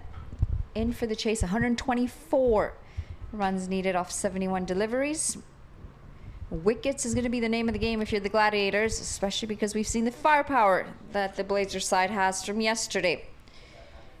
But we've been entertained in that first innings. Some excellent batting from Smith Patel and Milind Kumar. 63 off 34 for Smith Patel, 47 off 27 for Milind Kumar. Now it's up to the bowlers. For the Gladiators, they've started well. Half a shout on that first delivery as well. The bowler just signaling back to the wicketkeeper that would have been going down. Good amount of honesty there for a fast bowler. Somebody said something about that earlier, right? But Imran Khan no longer as pacey as he was a few years ago, but the in swing to the right is what his stop ball is. Starting out well here, just one run from the first 3 balls of over number 1, and it will be a stiff ask. But you saw yesterday Suleiman Arabzai, some 86 if I remember correctly, and 87, missed it by 1. Brutal batting, and he has the ability to hit the long ball, so he will be key in this chase. That's pretty high. It is a big shout. I think it's very optimistic. It might have also been outside that off-stump line, just a smidge. I think the height was definitely a question mark for me. Certainly height. You saw umpire Karthik Mongati signaling that it was high. Let's see where the impact is. Pitch is on, straightening, but this is a good shout. Height, looking at it square like we are, it seemed like height was an issue. That replay says maybe it would have been kissing the top of middle, but in real time, I think that's tricky and difficult to give out. Again, height for me would have been the only thing. Certainly would not have been outside the line of off stump, and it did pitch on. Popped up. Simple as you like. And how big is this wicket? This is the danger man from yesterday. 87 runs yesterday, smashed it all around the park. And they needed this wicket, the Gladiators. Imran Khan gets the man he was looking for. Big shout the ball before, didn't get the wicket. Does the job this time by himself. Leading edge. Looking to turn this away on the leg side. The swing was taking it down the leg side, and Suleiman Arabzai looking to turn it away on the leg side. But the leading edge just gives the simplest of return chances. 5-year-old can take that type of a return catch and easily taken by Imran Khan. Suleiman Arabzai, some days it is your day, some days it's not. Some days you are the pigeon, other days you are the tree. And unfortunately, you've never heard that before? No. Okay, if you think about it for a while, you'll see what it means. But this is actually starting out very similar to the way that the first inning started out. 1 run on the board in the first innings before the wicket fell. Here, it's another simple catch, and that catch taken by the bowler himself. Imran Khan. Zahid Zakil is the new batter coming in at number 3. Still got a lot of batting in this lineup, so you can't just write them off yet. We saw that in the first innings as well. 2 early wickets still ended up as a very good score.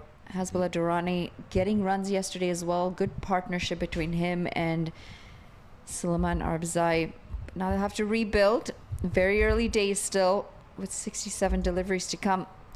Down the track, and great awareness by Smith Patel. It's going to be a dot to end a very good over. Just the 1 run coming off of it. It's 1 for 1 after 1. That sounds familiar. Look at this again. Huge swipe. Smith Patel, very aware, but give credit to the batter himself who regained his position in the crease. So both innings have started out in identical fashion. A simple catch and 1 for 1 at the end of 1.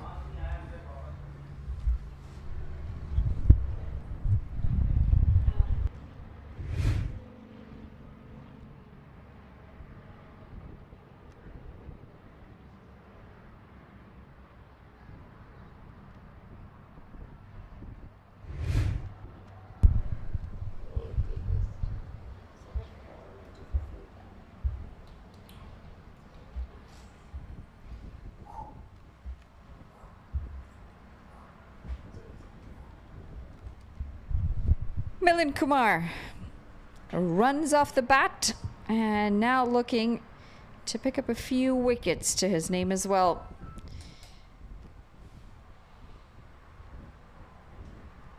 All-round performance. It's a bit power play. Strike.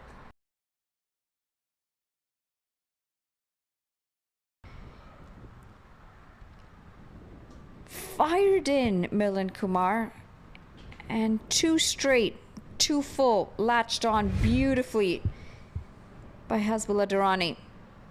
I was saying that it was risky bowling the off spinner inside the power play to the right hander, but it made it that much more of a question of the decision of the first ball is fired in down the leg side and short. Well, you can't be bowling that. Regardless of where in the piece you're bowling, a full ball down the line of leg stump, and or I should say a short ball outside the line of leg stump going down, that is inviting a big shot on the leg side. And so Milind Kumar will know to keep that ball outside the line of off stump. Very optimistic shout again. He's just not getting the line where he'd quite like it to be. Leg by signal by umpire Owen Brown. Let's see where this one is.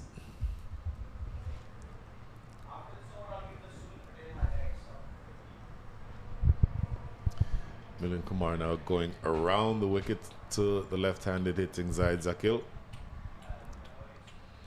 Maybe we'll get a chance to look at that leg before shout after this ball, but yeah, I think the line there would have been a problem.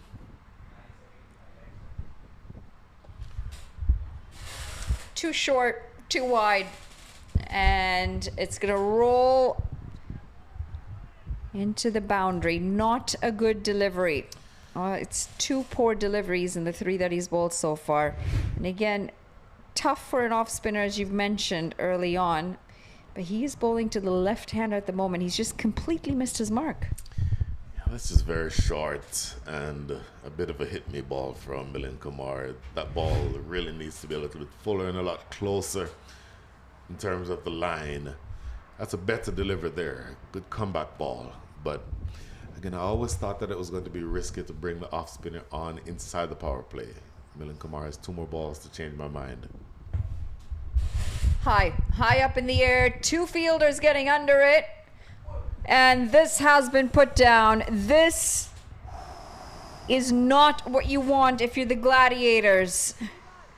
Should have been taken. He was under it for quite some time. It was swirling, it is windy, but not a good enough excuse. You've got to be able to hold on to these. It's Captain Siddhesh Patare, who I said Milind Kumar had two balls to change my mind, and he changed my mind with that one ball to the lefty. But boy, you got to take that. But the difference on that delivery was he didn't fire it in. He allowed for that flight. Big shout again, and the finger is going to go up. It's the flight. It allows for the drift. It also allows for the batter to second guess themselves. And he does pick up a wicket off the last delivery of his over. That's why you bring the off spinner in to do that. That's a great delivery. Very full, and you mentioned that ball was tossed up. When you fire it in, you invite the big shot. Essentially, you become a medium pacer. When you toss it up, you give a little bit of room for Hasbullah Durrani to attempt to maybe think about what shot he wants to play instead of being reactive. It tends to be something that is very tricky to get away. So that's why you would bowl the off spinner in the power play. Back going to the first inning, Smith Patel with a huge innings. Few of his shots here that I think really helped propel his team to a very challenging total. I think you've seen evidence that he can score all around the wicket. The best thing about his innings is that it was paced very well. For a while, Milind Kumar was the one who was ahead in terms of his scoring rate. But Smith Patel accelerating, running through the line, if you don't mind, if you to use a track phrase.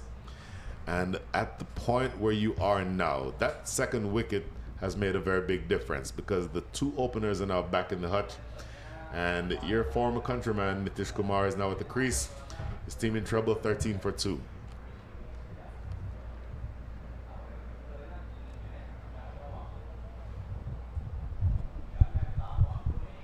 Spilla Durrani, big wicket. Saw some lusty blows from him yesterday as well, and they'll be happy to have him back in the pavilion.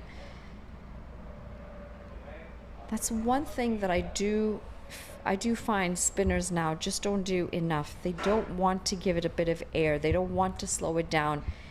And I still think there is room for it if it's done right. Shape. Chopped on. My goodness. Slower delivery. And he played a weak early. Zaid Zakil on the edge, makes the ball trickle onto the stumps. 3 wickets inside the power play, and the Bay Blazers are collapsing in a heap. Just beautiful shape on that delivery, taking it away from the left-hander, and just got in an awful position to play it, to manage to chop it on all the way outside off stump. It is the back of the hand delivery as well. But look at the movement that he gets from that back of the hand delivery. It was an outswinger from the back of a hand delivery. I don't know if we can get a close-up of the seam position when he releases this, but that ball was swinging away tremendously from the back of the hand, which to me tells me that that seam would have been upright the entire way. Look at this again. If we get the chance to look at that delivery again up close. But this is an expert piece of work from Imran Khan. And boy, that is absolutely brilliant. So Zaid Zakil is the man who's been dismissed. And now the captain, Saideep Ganesh, joins Nitish Kumar.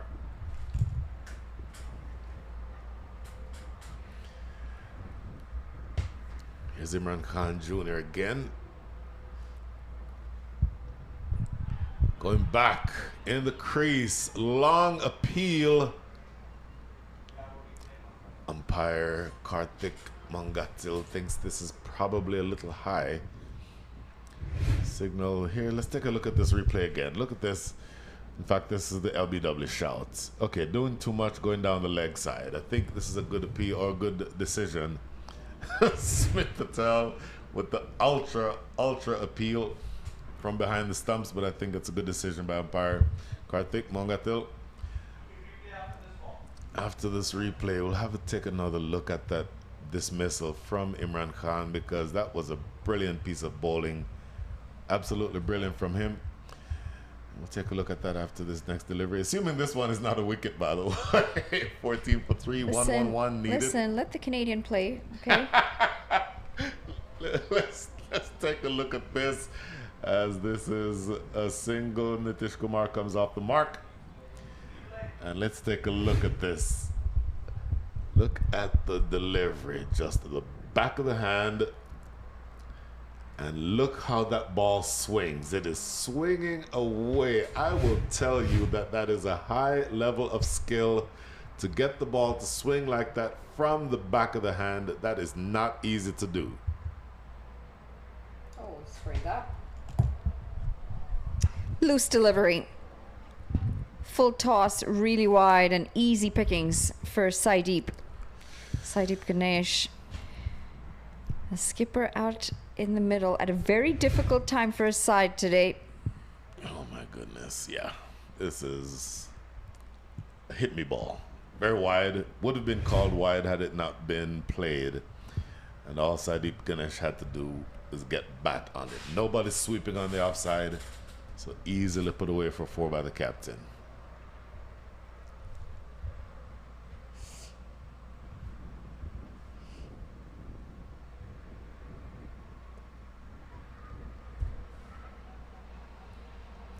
It's a tough time for the Blazers at the moment because it's a shortened game. Mm-hmm. You don't have a lot of time to get to that target of 125. Mm-hmm. Let's take a look at this delivery again. Look at this from the back of the... Oh, that's not the back of the hand. That was the one that was struck away for 4. Take a look at this one more time after this over, maybe. Appeal. No. Smith Patel thinks it's out. Umpire Karthik Mangatil does not agree. Take a look at this again. Look at the delivery. Back of the hand. Look at the seam. It is angled towards the bottom left of your screen. That tells me that's the direction that the ball will be swinging in. And that outswing is what does him. Not often that you see a ball chopped on from 2 feet wide of the stumps. I think he also played very early because of the lack of pace. That's exactly right.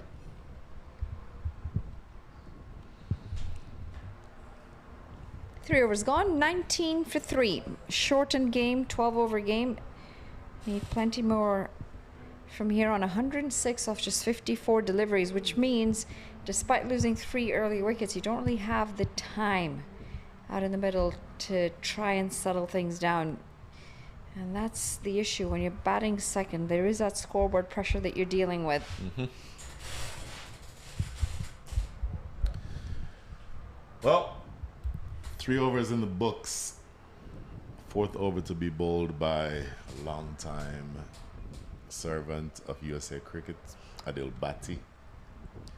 Started his career as a top-order batter and has morphed over the last several years to being a strike bowler.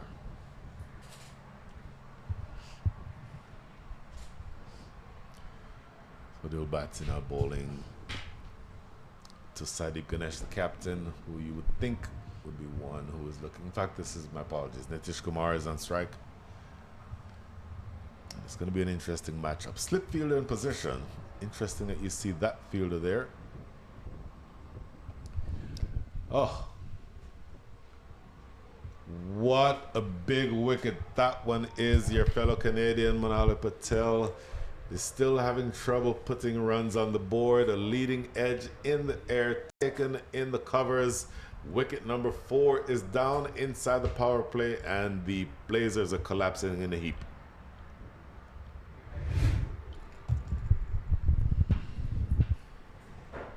Thick edge and skied high. This is taken well. Running backwards, never easy to take those catches.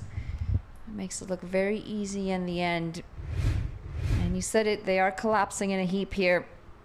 19 for 4 as Adil Bhatti comes in and picks up a wicket. I've got to rebuild seriously here, the Bay Blazers. I'm just not sure how they're going to try and do that 4 wickets down. Well, let's just say they are staring at a very steep hill that they have to climb here. You need another 106 runs, and you need them in 53 deliveries. So that's exactly a required rate of 12 and over, with your top 4 batters having been dismissed. That makes it very difficult. Mentioned this young man earlier when he was bowling, that he was a good all-rounder. Well, he's going to be needed here, Abhishek Paradkar, to contribute heavily with the bat, because they are now really down to the bottom of the middle order. And yes, you have a few of the bowlers toward the bottom who can throw their bat around, but you really need this partnership to get on somewhere in the next 5 or 6 overs to be scoring at around 10 and over, to see if the remainder at the end of the innings can come in and sort of throw their bats and get over the line. But it's going to be really, really difficult from here.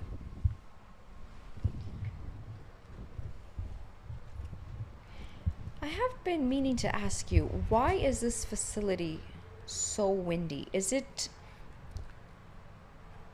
a channel of weather pattern that passes through here that we should know about? What is the reason for this extra breeze here? It's all in the name. Prairie view. You're wide open in the prairie. There are no buildings to break up the wind. It is almost always going to be windier here than it is, for example, if you were to travel 50 miles to the east to go to Houston.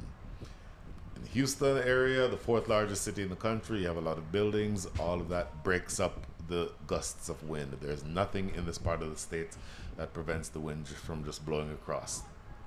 Massive shout. Umpire not interested in that. Like by signaled. close was this? Yes. First of all, pitching to me maybe just outside the line of leg stump. It's marginal. It's really very close. But again, it's a left-handed batter, and the bowler, ideal batter, is bowling over the wicket. So the first thing that umpire Owen Brown has to consider is whether or not that ball is pitching outside the line of leg stump. On that occasion, deciding that it was. The umpires have been busy, haven't they? Mm-hmm. Lots of appeals so far.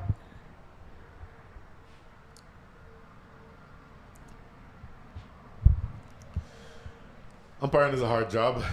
You and I have established that over the conversations that we've had in the last day and call it 16 overs. And by the way, with that fourth delivery, that now signals the end of the power play, so you can be a little bit more spread out now. But I don't anticipate that they'll immediately change because this attacking field is certainly working for them at the moment.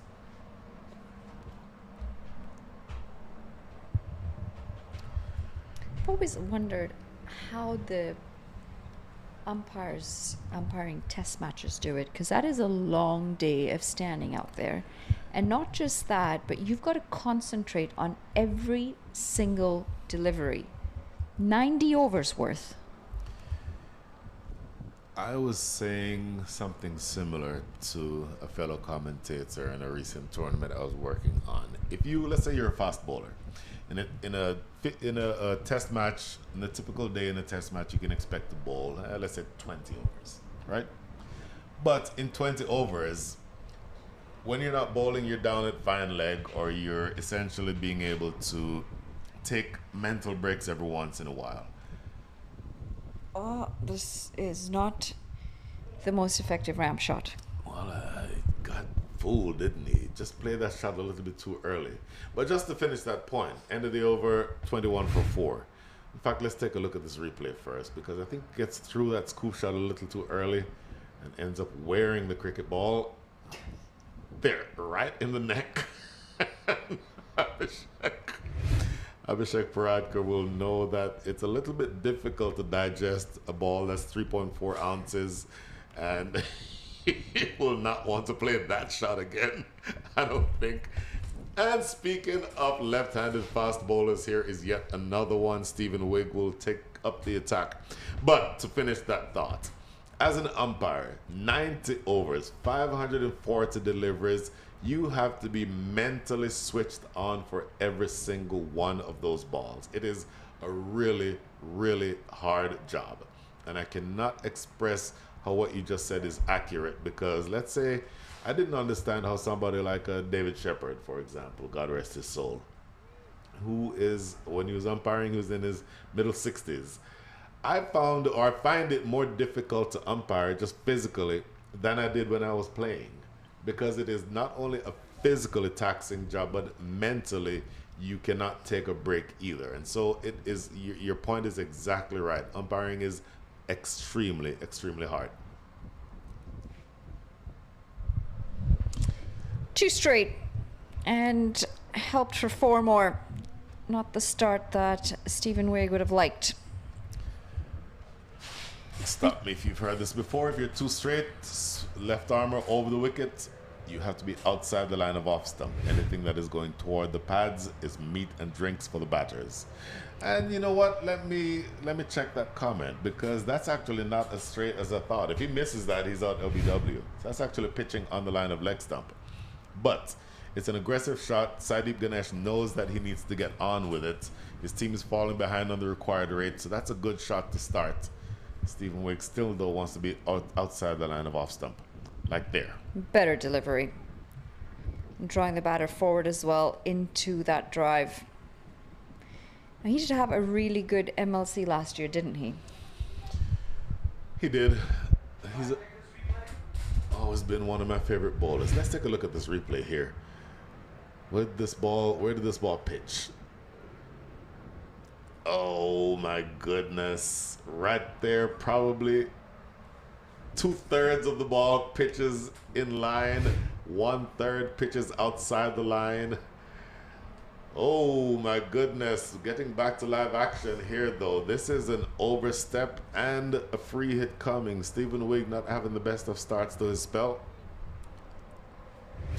Maybe we get another look at that replay. Maybe after the free hit we'll get a look at that replay, because that calls to mind an important point.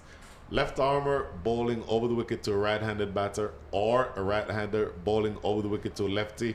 The one thing you're going to have to consider is whether or not the ball is pitching outside the line of leg stump. This here is a free hit.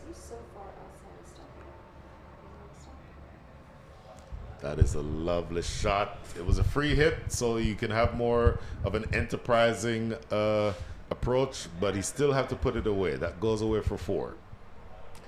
I saw a really interesting stat yesterday as we take a look at this free hit. Yep. Well placed, well played, 4 runs. Nathan Lyon, who has played some astronomical number of games and bowled some astronomical number of deliveries, has never bowled a front foot no ball.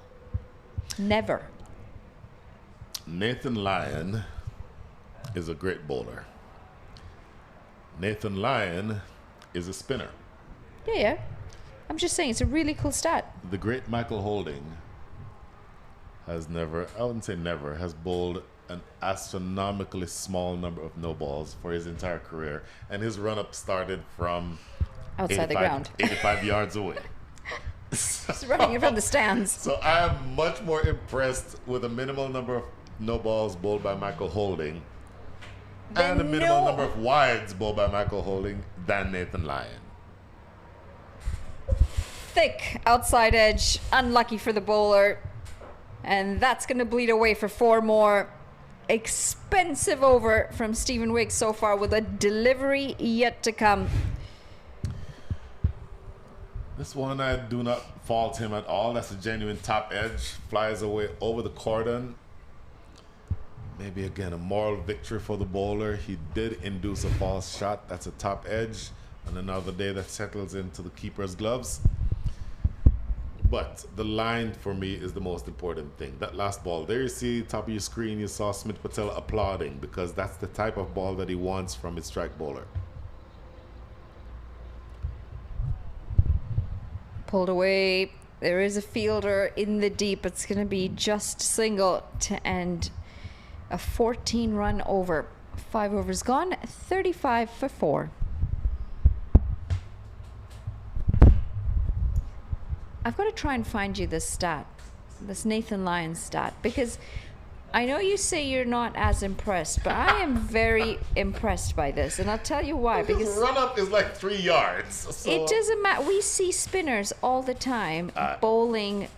We see spinners bowling wides, and for No balls, this, you mean? While you look for that stat, let's look at this replay again. This is the LBW shout.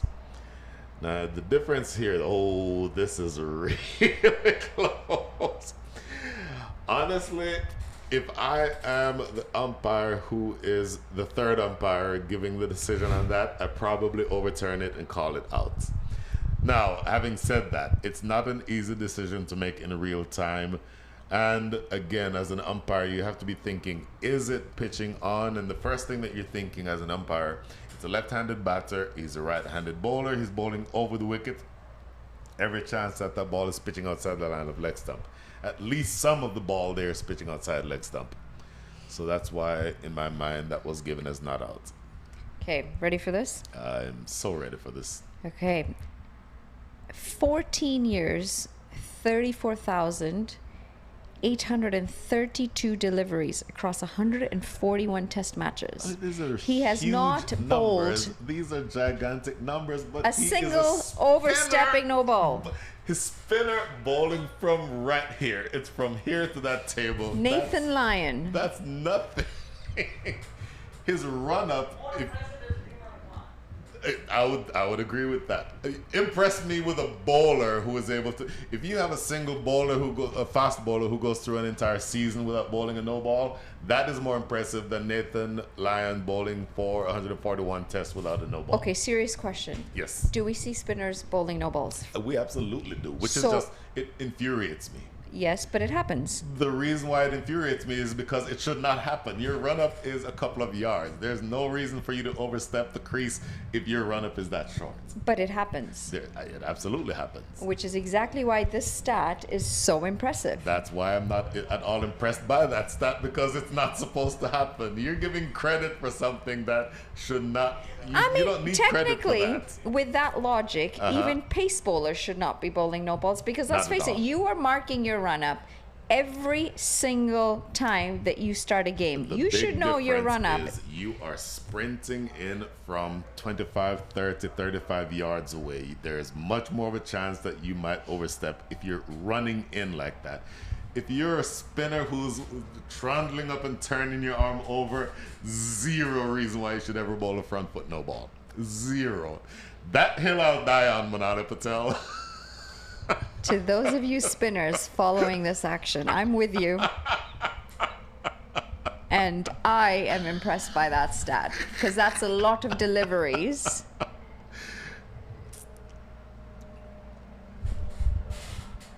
Should be safe in no man's land. You'll never impress a pace bowler.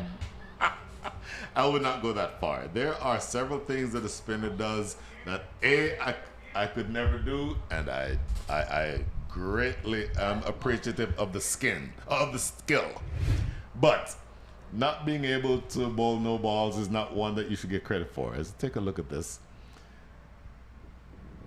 Interesting. He does angle his run up there, or his approach to the non-striker's end, or to the striker's end. There is a bit of an appeal. I don't know that that would ever be given out, but you might want to suggest to Abhishek Paradkar that he should just run straight down the pitch as opposed to going across in line with the stumps. I mean, I don't think there was ever a chance for a run out there, but he might have a bit of a bruise on his back later. I would agree with that. 6 overs gone. It's 42 for 4. And that target of 125 still seems very far away for the Blazers. 83 needed in 36. That just makes it extremely difficult. 13.83 runs and over is a pretty heavy lift. Doesn't get any easier here because it is Vedant Pathak who will be coming in.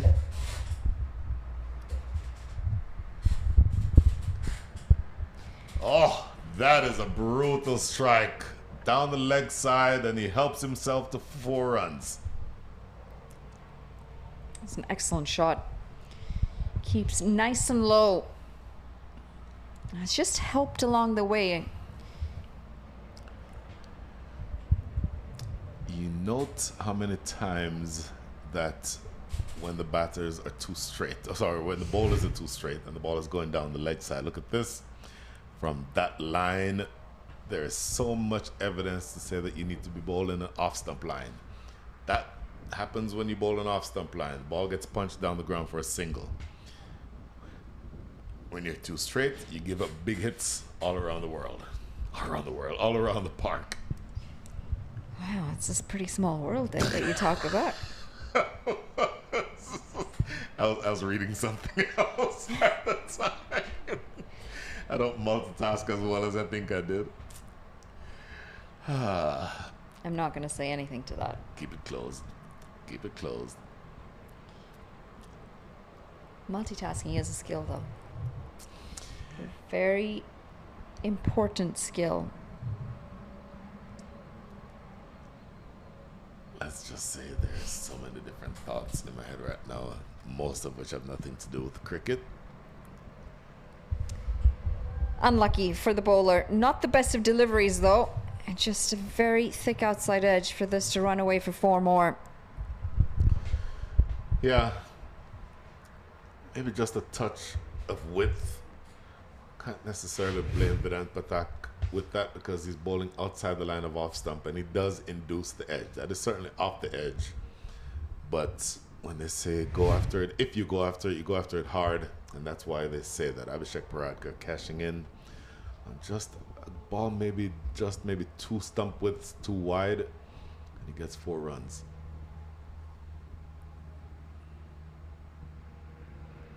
That's better. Much better line and a fuller length, inducing the attempted drive by Abhishek Paradkar. Dot ball here. Just 9 from the over already with 2 to come. So the hill to climb keeps getting steeper. 74 needed from the next 32 balls. The required rate, almost 14. Makes it very difficult. Of course, with that 4 that came up the edge that went down to deep third, that brought up the 50. So, you know, you look at hurdles that you need to overcome and little obstacles in the way you want to get past that 50, but my goodness, you still have a very long way to go here. Another similar delivery outside the line of off stump. Almost an instant replay of the last ball. Abhishek Paradkar looking for that big drive, but once again, Manali, the ball being outside the line of off stump makes the difference.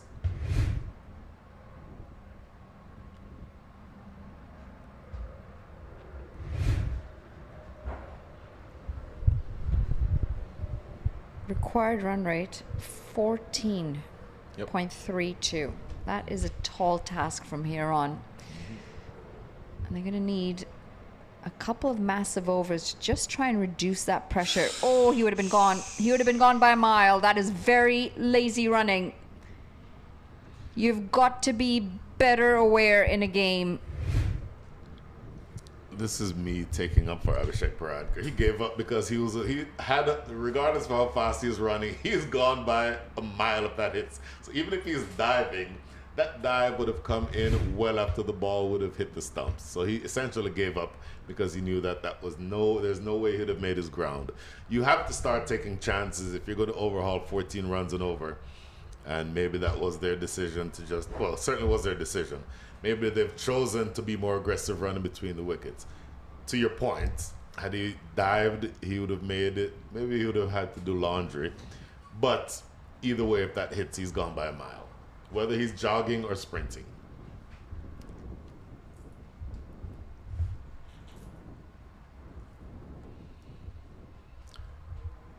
Milind Kumar back into the attack. This is his 3rd over. Again, in this format, 12-over game, 2 bowlers get to bowl 3, and 3 bowlers get to bowl 2, if you will. And so Milind Kumar is now into his last over.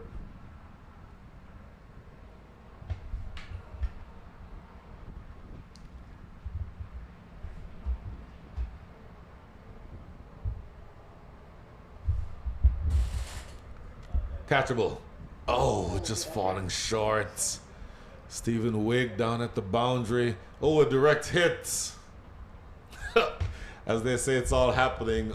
Great diving effort by Stephen Wigg. Didn't quite get there in time, but then he does well to pick up that loose or that ball off the turf and then fire to the non-striker's end, and a direct hit from about 45 yards. I'll tell you what, that's not far away. Good work in the deep by Stephen Wigg. That's a very interesting appeal by Smith Patel. Appealing for stomach before wicket, it looks like. Belly button. Belly button before wicket. BBW. That's a whole other thing.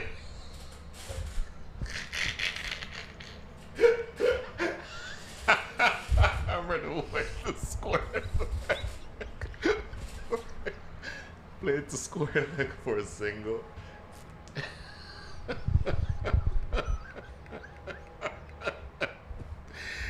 In any event, back to the cricket. The hill to climb continues to get steeper. Last 2 balls coming up, and that required rate up now to almost 16. So it might be time to just throw caution to the wind here, because 1s and 2s are no longer going to do it. Well, Appeal. Umpire Owen Brown says this one is in front. He raises the finger. Wicket number 5 is down. Take a look at this again, because he's bowling around the wicket, Milind Kumar, to the left-hander. So let's see what this looks like. Ooh, this is very, very close. The question to be asked is the contact outside the line of off stump? That is the only question to be answered. If the answer to that question is in the affirmative, because the batter is playing a shot, by definition, he would be not out. Let's take a look at this. Oh. Tell you what, he's really gotten away with one here, Milind Kumar.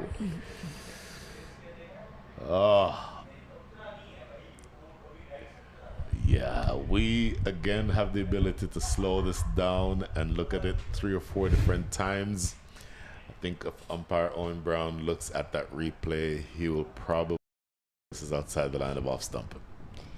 Well, 7.5 overs gone. It's 56 for 5. And they continue to tumble here at the Bay Blazers halfway through this batting lineup. And with a lot more work still needed to get over the line.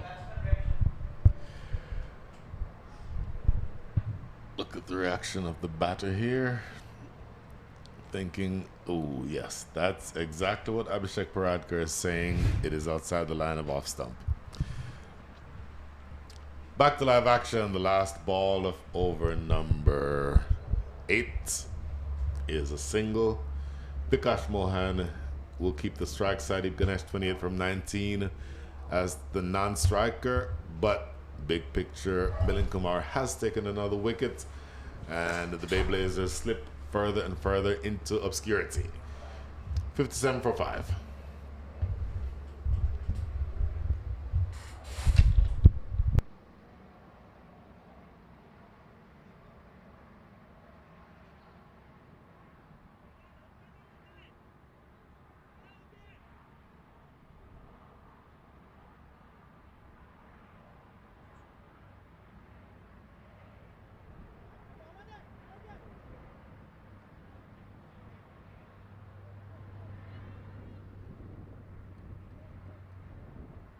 So, last 4 overs coming up. 68 needed from 24.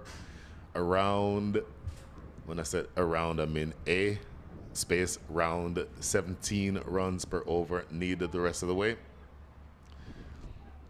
Needless to say, when you're facing a climb where you have around 1 run every 3 balls needed, you need 4s and 6s. You absolutely need 4s and 6s, and having to do that with 5 of your top order done means that essentially you're praying for divine intervention at this stage. I know someone who might be able to help with that. You just keep it closed, please. You absolutely keep it closed. I didn't say who, I just said I know someone. I'm just saying keep it closed. 68 needed off 23 deliveries. Vikash Mohan 1 from 1. Sadeep Ganesh 28 from 19. So you're not going to be here tomorrow. I will not be here tomorrow. You're going to miss all the action out in the middle. I will. There will be plenty of action where I will be, but it will have nothing to do with cricket. Swing and a miss. And yeah, there's the frustration. Sadeep Ganesh. Skipper 28 of 19. He knows it's a tall task from here on. Once you start getting into 17, 18 required run rate territory, you know you're in a bit of trouble.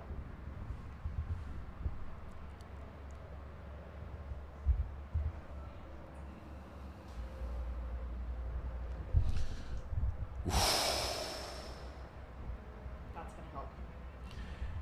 How well has this been played? That's a wide of the fielder as well. That will help. This is very close. It's not a no ball, but it's close to being a no ball in terms of height. But you still have to put them away, Sadeep Ganesh, and he does well expertly here. Well over to that backward square leg area. So you need a whole lot more of that. But that's certainly one hallmark of a good batter. If you get a bad ball, you put it away.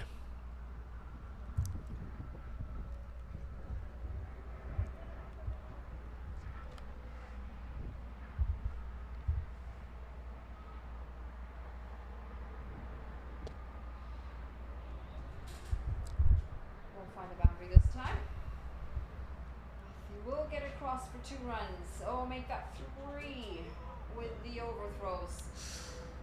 Trouble. Big trouble here. Looking to run on the overthrow, and this is excellent work in the field. Smith Patel is so quick to whip those bails off on that return throw. That is a horrible way to lose yet another wicket.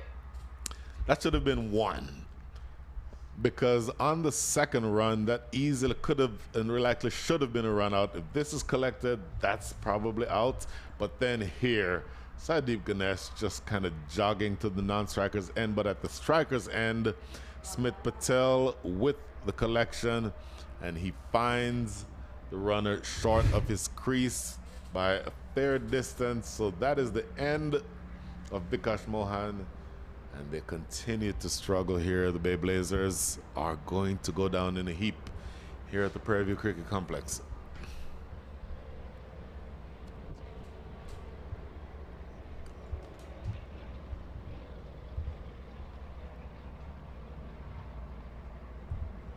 not to run On a misfield. on a misfield. Yep. Oldest rule in cricket.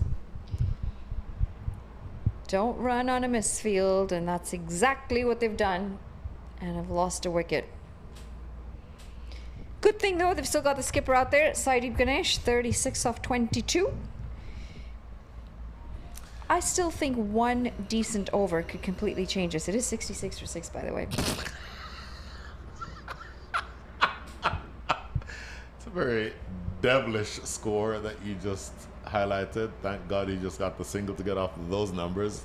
I think off air, you're gonna have to explain to me why that is the devil's number. I mean, I'm no expert on the occult or anything else. I just know that 666, the mark of the beast, the devil, all of that. You know what? Never mind. I need to get you to watch a good horror movie. That's what I Oh need God, to do. no. Drilled straight back. Does he get a finger on Gone. this? No, does not get a finger on this. Gone. He deflected off of the hand of the bowler back onto the stumps. That is the end of Amir Hamza Hotak. Wow. It is about the most frustrating way to be dismissed. Look at this. Drilled. Oh, yeah.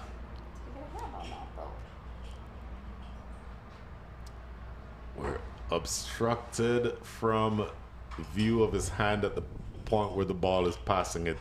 But there was no question in the mind of umpire Karthik Mangatil that his hand actually flicked the ball on the way through. So that is wicket number 7. Couple of wickets in this over, and we may not go the full 12 overs here, Manali.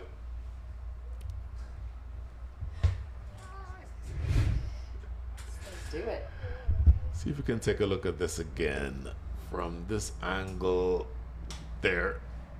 Now, we're a little bit far away, and maybe if we were able to zoom in a little bit better, we'd have a better opinion. But umpire Karthik Mangatil does not have any doubt that that flicked the fingers all the way through. So Saideep Ganesh is still there. The new batter is going to be Faisal Ahmedzai. It is Amir Hamza Hotak who has been dismissed. And it's just a matter of what the difference is now.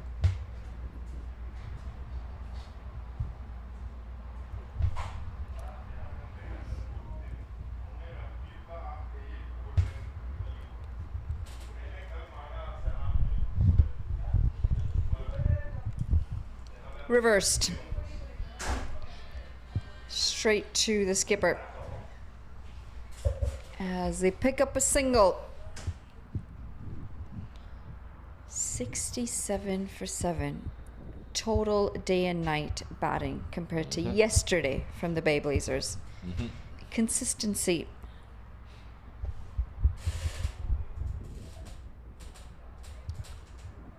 Well fielded. Consistency is so important, isn't it, in a tournament? And there's a really good chance a lot of these games are going to come down to the net run rate. Well, you take a pounding on net run rate if you're not able to at least stay within a range of the target, you're now at this point needing 55 from 16. Needless to say, you need more than 3 runs off of every ball the rest of the way, and that makes it difficult to do anything but fall behind the net run rate. Trouble. Gone. Yet another one, and look at this, Manala. This is a direct hit from about 50 yards away. Okay, maybe it's my eyes. In any event, he's been run out.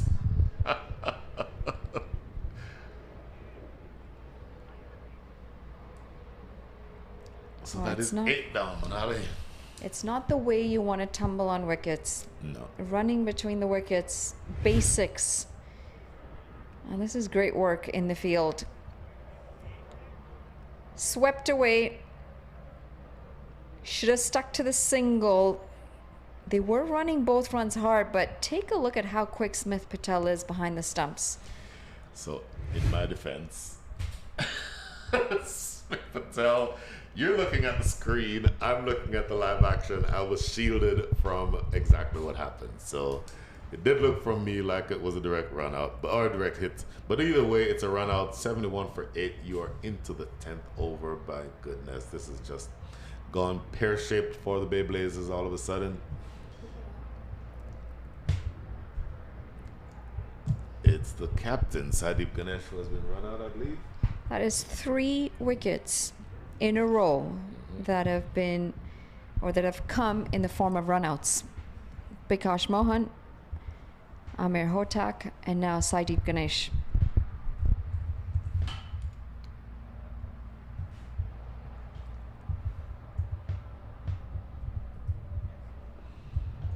Wow, wickets tumbling here.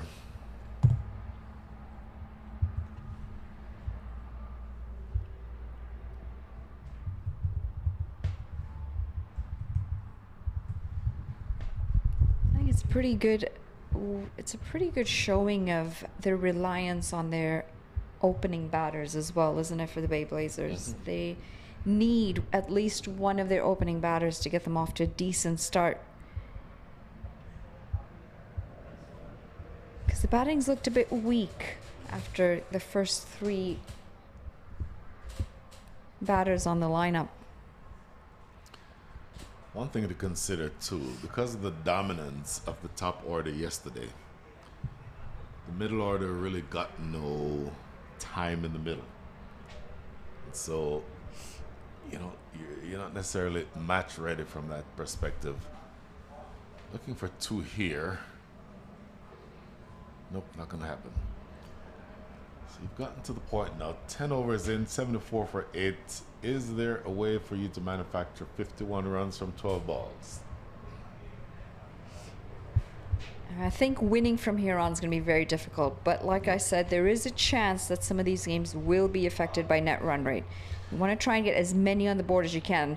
This is how it's gone so far with the wickets. Early wicket to go. Arab Zai was the first, followed by Hasbulla Durrani. Chopped on then by Zahid Zakil. And then it was Nitish Kumar, thick outside edge, and a pretty easy catch despite running backwards. Bikash Mohan next to go. That was a tough decision as well. It looked like it would have been outside off. And Amir Hamza Hotak, the next one to go after that run out. Great awareness by the fielders. And the last one will be Sadeep Ganesh, the skipper. Run out as well. Well, Stephen Wigg to bowl the penultimate over of the innings. You typically give this over to your best bowler, but when you're looking upwards of 26 runs and over, I guess that doesn't matter as much.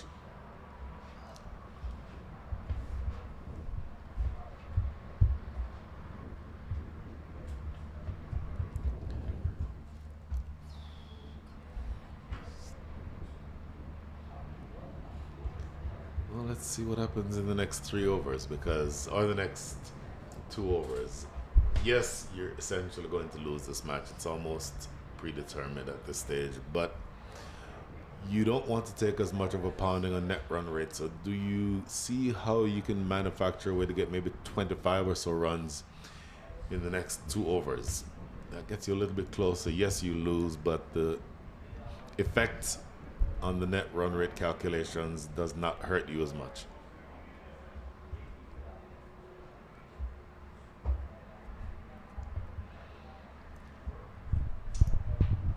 Sure, Stephen Wigg would love to finish his spell with a couple of wickets to his name.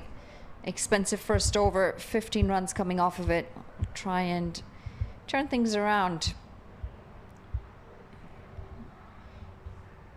Always a good feeling to finish a spell on a high, especially with more games to come.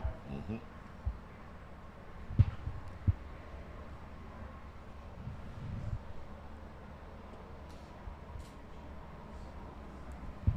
Should just be the single. It's a good looking shot, very wristy. Just whipping it away.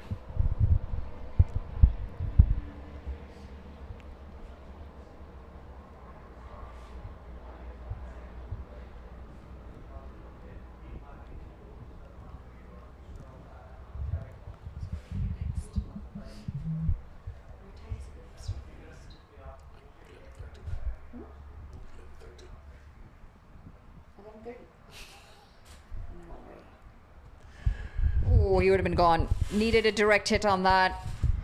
Batter completely given up on getting back. Been some dicey runs taken out in the middle.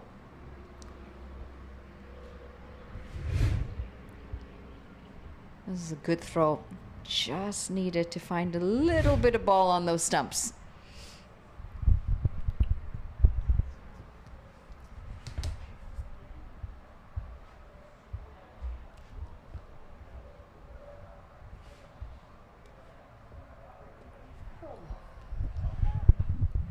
Oh, that's put down.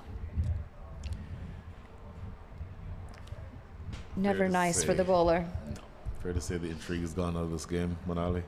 I think so.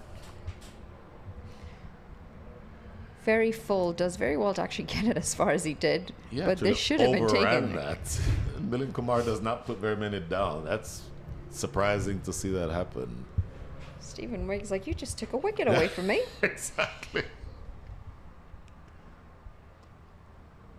Short, wide, no real connection though.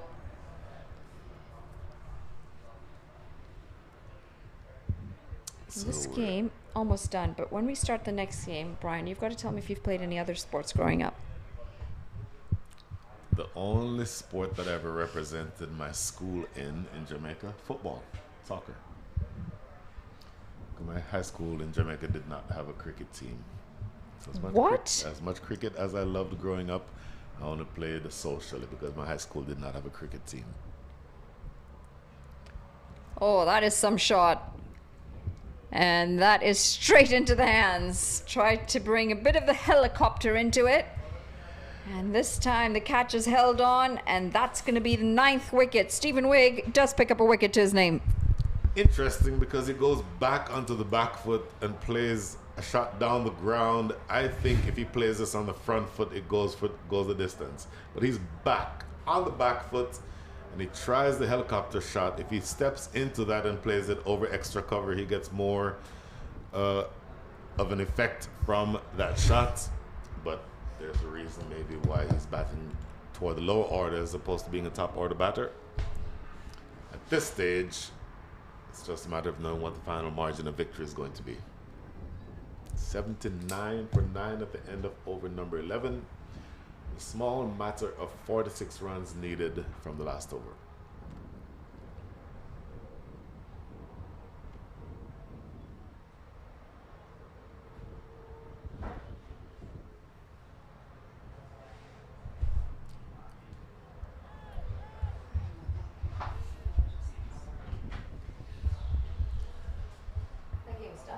Last over coming up.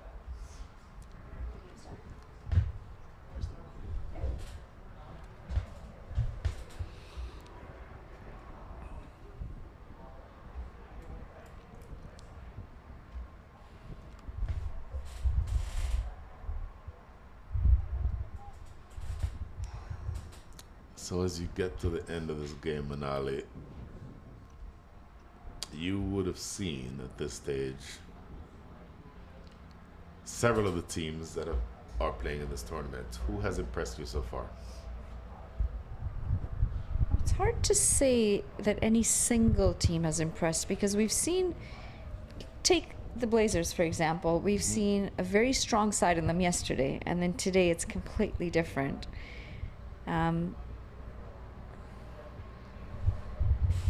He's teed off, doesn't have the distance. There is a fielder getting under it. And that is as easy as you like. Khurram Nawaz Khan gets under it, completes the catch, and they have been bowled out, the Bay Blazers. Yeah, pretty straightforward catch, no distance. You see the 30-yard circle right there. So that ball probably goes 40 yards. Not nearly enough. But at this stage, it doesn't matter much anyway. Now, would not have taken much to bat through the innings. And it makes for horrible TV, but from a net run rate perspective, it would have been to your advantage. But doesn't matter at this stage. Prime Raider Gladiators win by the margin of 44 runs. Quick look at the batting card. Not much resistance. Sayadeep Ganesh and Abhishek Paradkar, only two in double figures. That's not going to do much good for you. You lose wickets at the top and consistently lose wickets down the lineup. Only resistance offered being Abhishek Paradkar, Sayadeep Ganesh. That just essentially is a recipe for defeat. Pretty straightforward victory in the end for the Prime Raider Gladiators. Bowling on the other hand, very tidy. A couple of early wickets picked up as well. 2 wickets each to Imran Khan, Milind Kumar, and a wicket each to Adil Bhatti, Stephen Wigg, and Avik Dixit. All in all, the economy rate tells a story. Adil Bhatti, just the 1 run that he's given in his 1 over. Picked up a wicket as well. Didn't start well though today for the Bay Blazers. Early wicket of Sulaiman Arbzai. And unfortunately, despite the few runs that we saw scored in this innings, it was the wickets that told a story. Hasbullah Durrani to go shortly after, followed by Zahid Zakil. A bit of reprieve in the middle until this moment right here. Nitish Kumar skying 1 up, and an easy catch in the end. A couple of shots down the leg side, a couple of lucky breaks as well. So a bit of innovation in there. This very unlucky for the batter, but the finger does go up, and Milind Kumar picks up his 2nd wicket. Overall, the bowling has been very tidy, and the field placements have been spot on as well. The dot ball percentages didn't help the pressure, and this was a shocker. Ran off a misfield, and on that 3rd run, quick hands of Smith Patel finishing the job to pick up the wicket of Bikash Mohan. And shortly after, unlucky way to go, Amir Hamza Hotak run out at the non-strikers end, followed by Sayadeep Ganesh being the final run out. Also going back for that 2nd. Smith Patel doing a good job again behind the stumps to finish that run out. Last wicket, Faisal Ahmadzai caught in the deep, as Stephen Wigg also picks up a wicket to his name. Never really got going today, the Bay Blazers. It was all about the bowling of the Gladiators. 124 put up in that first innings thanks to really good partnership between Smith Patel and Milind Kumar, and in reply they are bowled out for 80 runs, the Bay Blazers today. The Prime Raider Gladiators have won this contest by 44 runs. We're going to take a short break here, and we'll be back in about 15 minutes time with game number 2 for the day. See you in a bit.